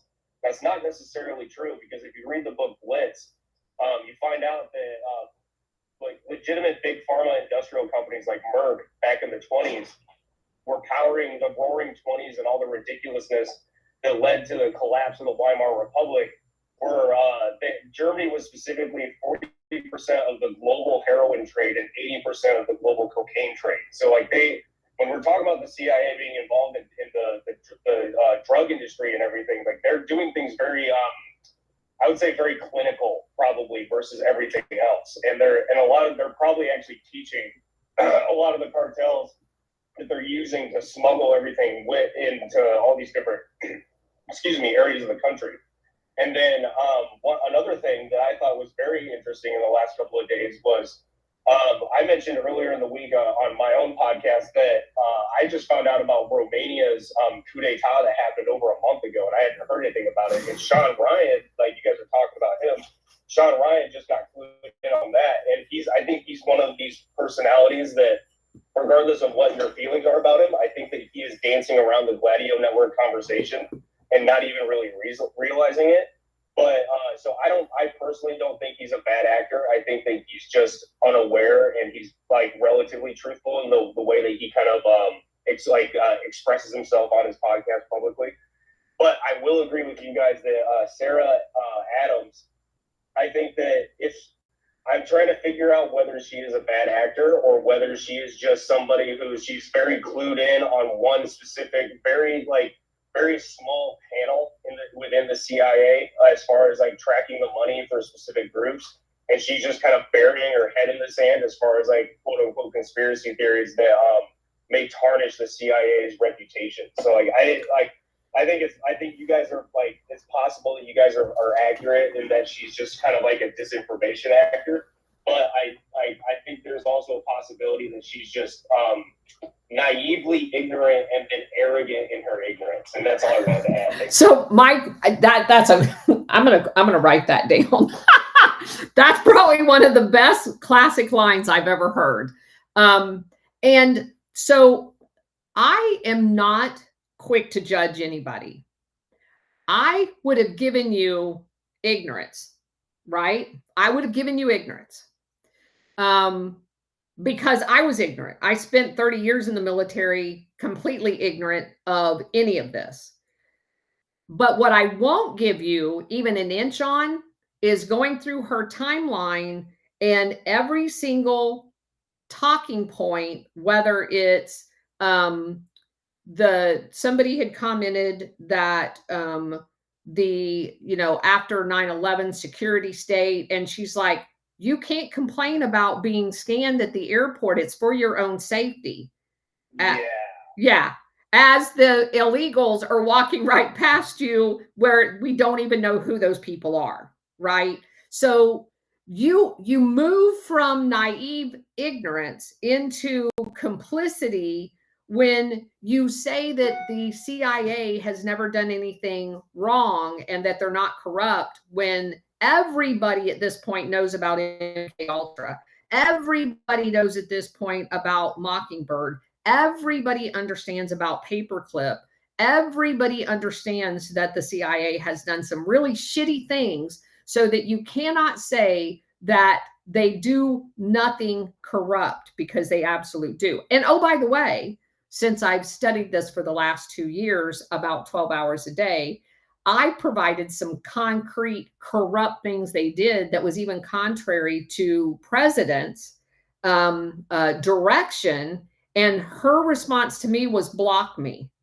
So she can't have a philosophical conversation about, oh, well, you know, this fact you got wrong, or, okay, I'll give you that. And this fact over here you got wrong. None of that. So for someone like myself, who I don't think I have all of the answers, by the way, when someone brings something to my attention that I'm genuinely wrong about, I will research my ass off to make sure that I don't make that mistake again. Because I don't like being wrong, number one. I feel like I do a lot of research to make sure that doesn't happen, but it does happen because we're all human. And I agree with everything you said, and I think that like ultimately it just means that if you're going to take any information from her as a person, it has to be very, very specific to a very specific topic, and anything else that comes from her, I'm not going to be listening to her takes on like just the overall morality of the CIA's operations. It's just like, well, take ISIS. Yeah, so her main point is blaming ISIS for everything, right?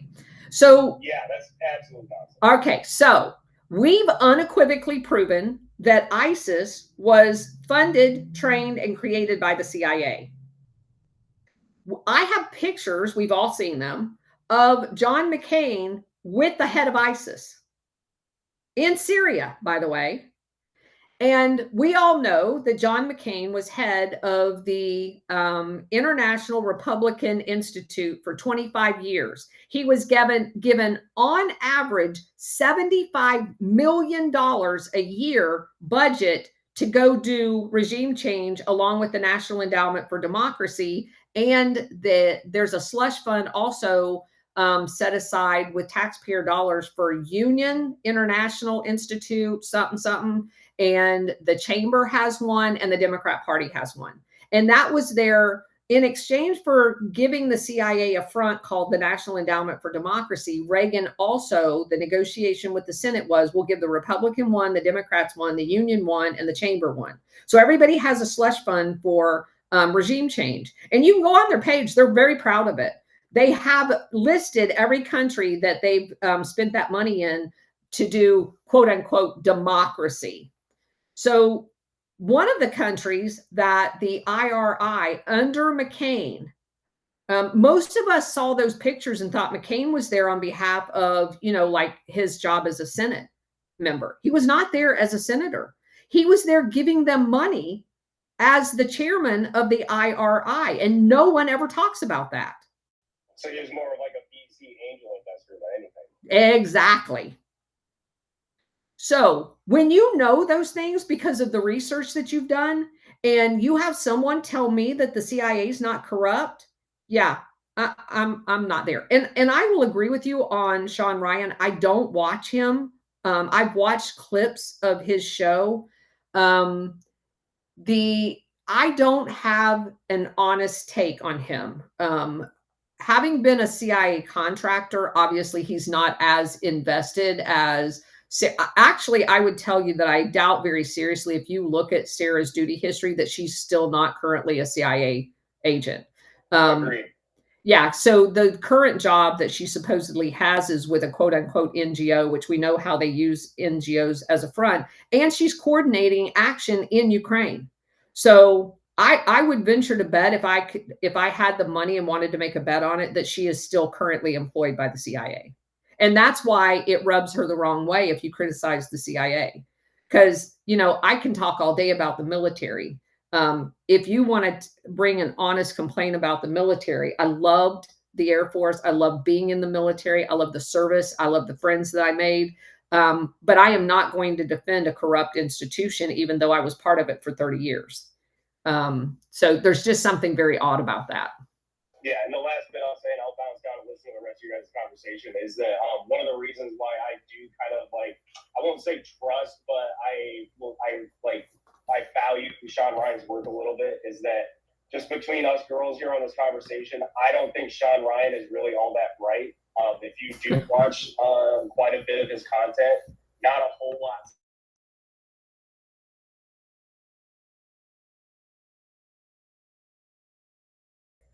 Thanks for letting me join, Colonel. Sure. No, Mike, I'm glad you came up. Thanks for being here. Carrie, go ahead. Hey, I just wanted to say, even infants self-critique so that they learn from their mistakes. Also, there were 2 opium wars that the British conducted long ago. And the Boxer Wars. The Boxer Wars. With French and the British. And their main goal was killing the people. Kill them dead. Well, I don't know that that was their main goal. Their main goal was to make money, and they didn't care if people died.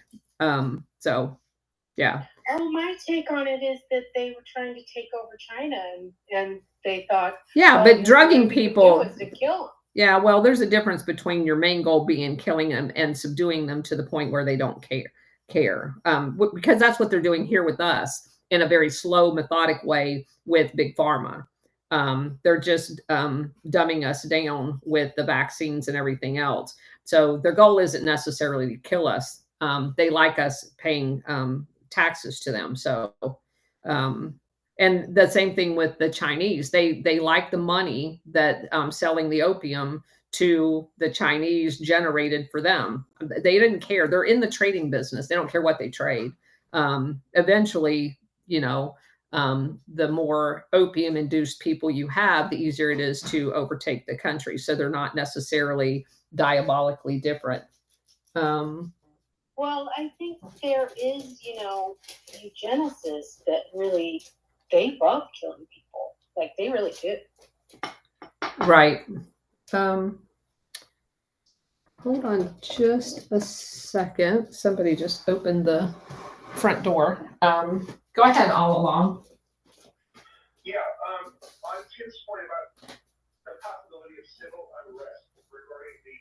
and drugs. I mean, I think it's important we remember 1996, a point that was kind of really pre-internet, when it was still, 3.5 network news America.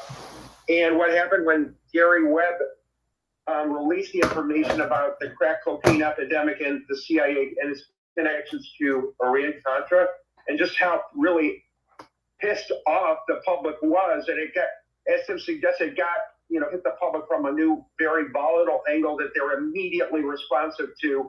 And it's probably today that would be handled differently, but the CIA actually sent one of their top dudes out there to do a Nightline interview on it, and that went famously zanily.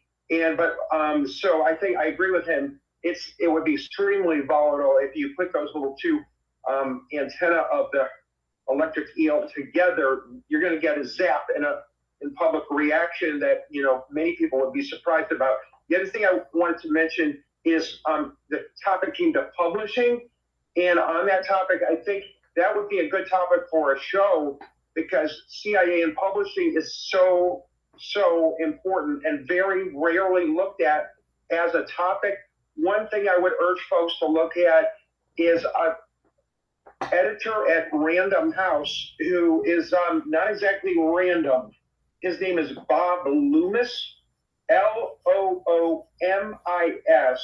Bob Loomis at Random House. The reason he's so important, in my opinion, is, as Jim DiEugenio has shown at kennedysandking.com, that's all typed together, kennedysandking.com. Just Google kennedysandking.com, Bob Loomis, and you'll see several articles. Okay, Bob Loomis was the editor for all three of the gigantically propagandized and gigantically, massively media-reviewed books. First, on the JFK assassination, Case Closed, which was the most widely reviewed nonfiction book of the entire 1990s. And also, Bob Loomis was the editor for Posner's books on the MLK assassination and the RFK assassination. So the fact that these books were so massively and so widely reviewed in the U.S. media really shows that, kind of protesting too much here about both the JFK assassinations and those other two incredibly important assassinations, and just how important the assassinations are in terms of U.S. epistemology translation. The difference between what teachers are teaching in schools from New York to California to every single citizen on public dimes versus what you and I and maybe 13 other people in the Goldfish can talk about online. That's a huge difference that needs to be looked at. So what you're saying is that. So anyway, just check out Bob Loomis. So what you're saying, also, Bob Loomis is a propagandist. Exactly. Okay. For Random House. And it's very important that we, kind of like, if they're going to find that important, covering it up, the coup and those other two assassinations, it probably is pretty darn important, because they're protesting too much, and we have to go on offense and, and punch back. That's why we're here. Thanks. Benjamin, go ahead. Then we're going to close out. Thanks, Colonel. Sure. As far as the CIA agent Sarah goes, like, for me, if she's a CIA agent or wants to have a job with the CIA, she's not going to just get up there on some podcast, especially a pretty big one like Sean Ryan's show, and say, a bunch of silly things. Like, she's not going to be allowed to get up there and say a bunch of things that's going to be bad for the CIA. And like, the degree in which this is all a bunch of angles and how they skew the angles and the work in the shadows, like, a lot of Americans don't realize that the leader of the Taliban, we had him down in Guantanamo.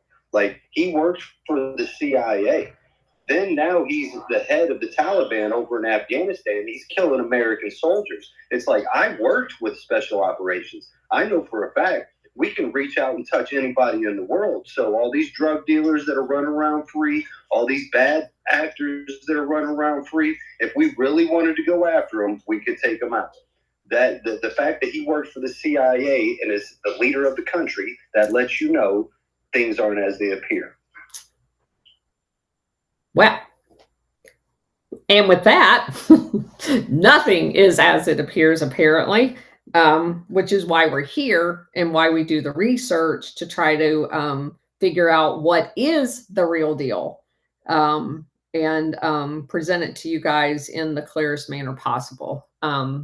Again, thank you so much for being here. I wish you all a wonderful weekend. And I can already tell that Cousin It and Bridget has set me up, because I'm going to watch this video of Tucker, and then I'm going to spend the next hour writing up all the dumbass things, just like I had to do with the Felix Rodriguez. But I will tell you, if it's as bad as the Felix Rodriguez, I'm not writing all that shit down. I'm going to have to do a video, because that was way too much time. And then, of course, we had people taking my stuff and using it on their own stuff until Bridget and Cousin It showed up. So yeah, let me bring up, I just saw her down there. Charlie Sue, go ahead. We'll let you close us out. All right, thank you very much, Colonel. I know a couple of people in your space that can vouch for me, because I just, well, we've been following each other. I heard you on another space.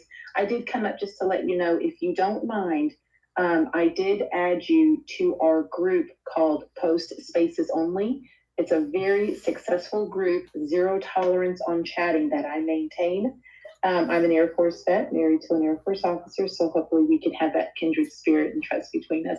But I really hope you would stay in that group. That way we can keep posting your spaces, and more people can come to the group that haven't discovered you before. Thank you. I appreciate that.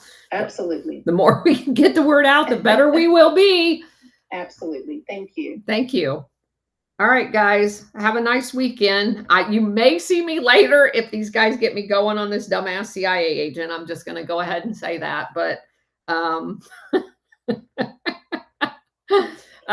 a big dumbass too. You're going to have a field day with it. Why did you do that to me? And my husband went to play poker with the guys, so I'm really just left alone with a CIA dumbass. I'm going to be. I'm. Huh? Is it who I think it is? They said it's Bernard Hudson. Thank you. Yeah, Tucker, Bridget was kind enough to post it on the billboard there. Tucker did the interview with him last Thursday, I think. But don't quote me on that. Anyway. All right. Yeah. I'm going to try it. I'm going to try it. You guys may see me in a little while. I'm sure we will. All right. Take care. Trump Frog, are you doing anything this weekend? I may actually do a space tomorrow. I'm a little bit busy with work. I'm supposed to go meet a client. And but I might do one tonight later. I'm not sure. It just depends on how my meeting goes. Okay.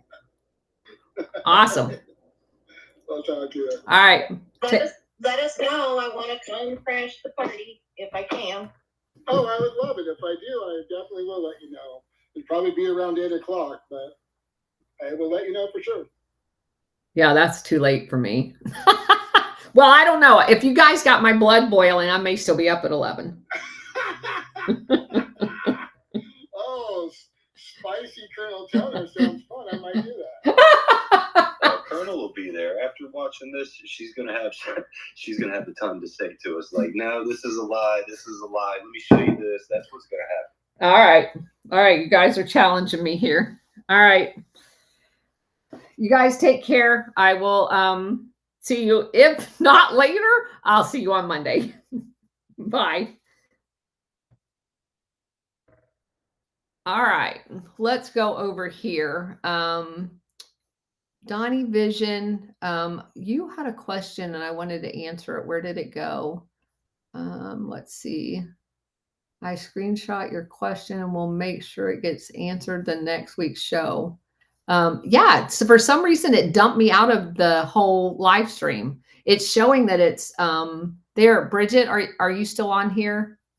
On the Rumble? What was the question? Because it's now gone. It dumped my whole chat. My whole screen went blank. It's showing that it's still like 2 hours, 29 minutes. So the live stream is still going nonstop, but my screen went black and then it dumped the whole chat. SR71's asking everybody to hit the like button. Yeah, please do that. It definitely makes the algorithm on Rumble bring us up farther. Mr. Williams mentioned a sovereign within a sovereign. Does he consider the CIA sovereign? So that's an interesting question. Obviously, legally, it's not a sovereign. And here's what I have come to realize. The actual sovereignty is granted, like, for example, the Vatican worked out a deal with the country of Italy when Mussolini was in charge to create sovereign territory within their jurisdiction. So then he was saying that IOR, which is the Vatican Bank, is sovereign within the Vatican. So the Vatican can't mandate to the IOR what to do. They can only mandate who's the archbishop over it, right? So he could fire like Marcinicus or hire whoever's going to be his replacement. And the Malta, the Knights of Malta, has a sovereign piece of ground that was granted to them by the and the CERN. That is a sovereign piece of territory, building, whatever, that whole apparatus thing within Switzerland. And so is the Bank of International Settlements. That building has its own fire department, its own everything. So that's kind of the sovereignty. There's nothing sovereign about the CIA, but the NSC memorandum that was written that authorized them to take covert actions with the president's approval based on communist or terrorism kind of gives them, if not a blank check, something as close as you're going to get to it. The thing that you get caught up in, though, is a lot of that stuff is done without memorandum or notes, right? So you remember how we talked about Eisenhower setting something up and saying, well, I want plausible deniability, so I'm going to have my aide set in for me. And then the aide comes, tells him everything, but there's no written record of him knowing anything. So that's kind of how they get around not knowing. But here's what would happen. And the whole reason why I refused to publish those orders on Lindsey Graham, if you guys remember that story, because if something goes wrong, the only thing that's going to be, the only person held accountable is the person who signed something. So the president would just go, I didn't know. I wasn't in the meeting. I don't know what they're talking about. So if the CIA was ever caught in assassination attempt or whatever, dead to rights, whatever, 5412-2 is not going to save them if they can't prove the president approved it. So in that sense, they're not sovereign. There's nothing literally the Pope can do to the Vatican Bank because they're sovereign. And that's the bottom line. Italy, as a government, as a country, cannot do anything to the Vatican because they're a sovereign. And so that made that a sovereign within a sovereign arrangement. And only when you can literally do nothing to them are you considered sovereign. So hopefully that helped.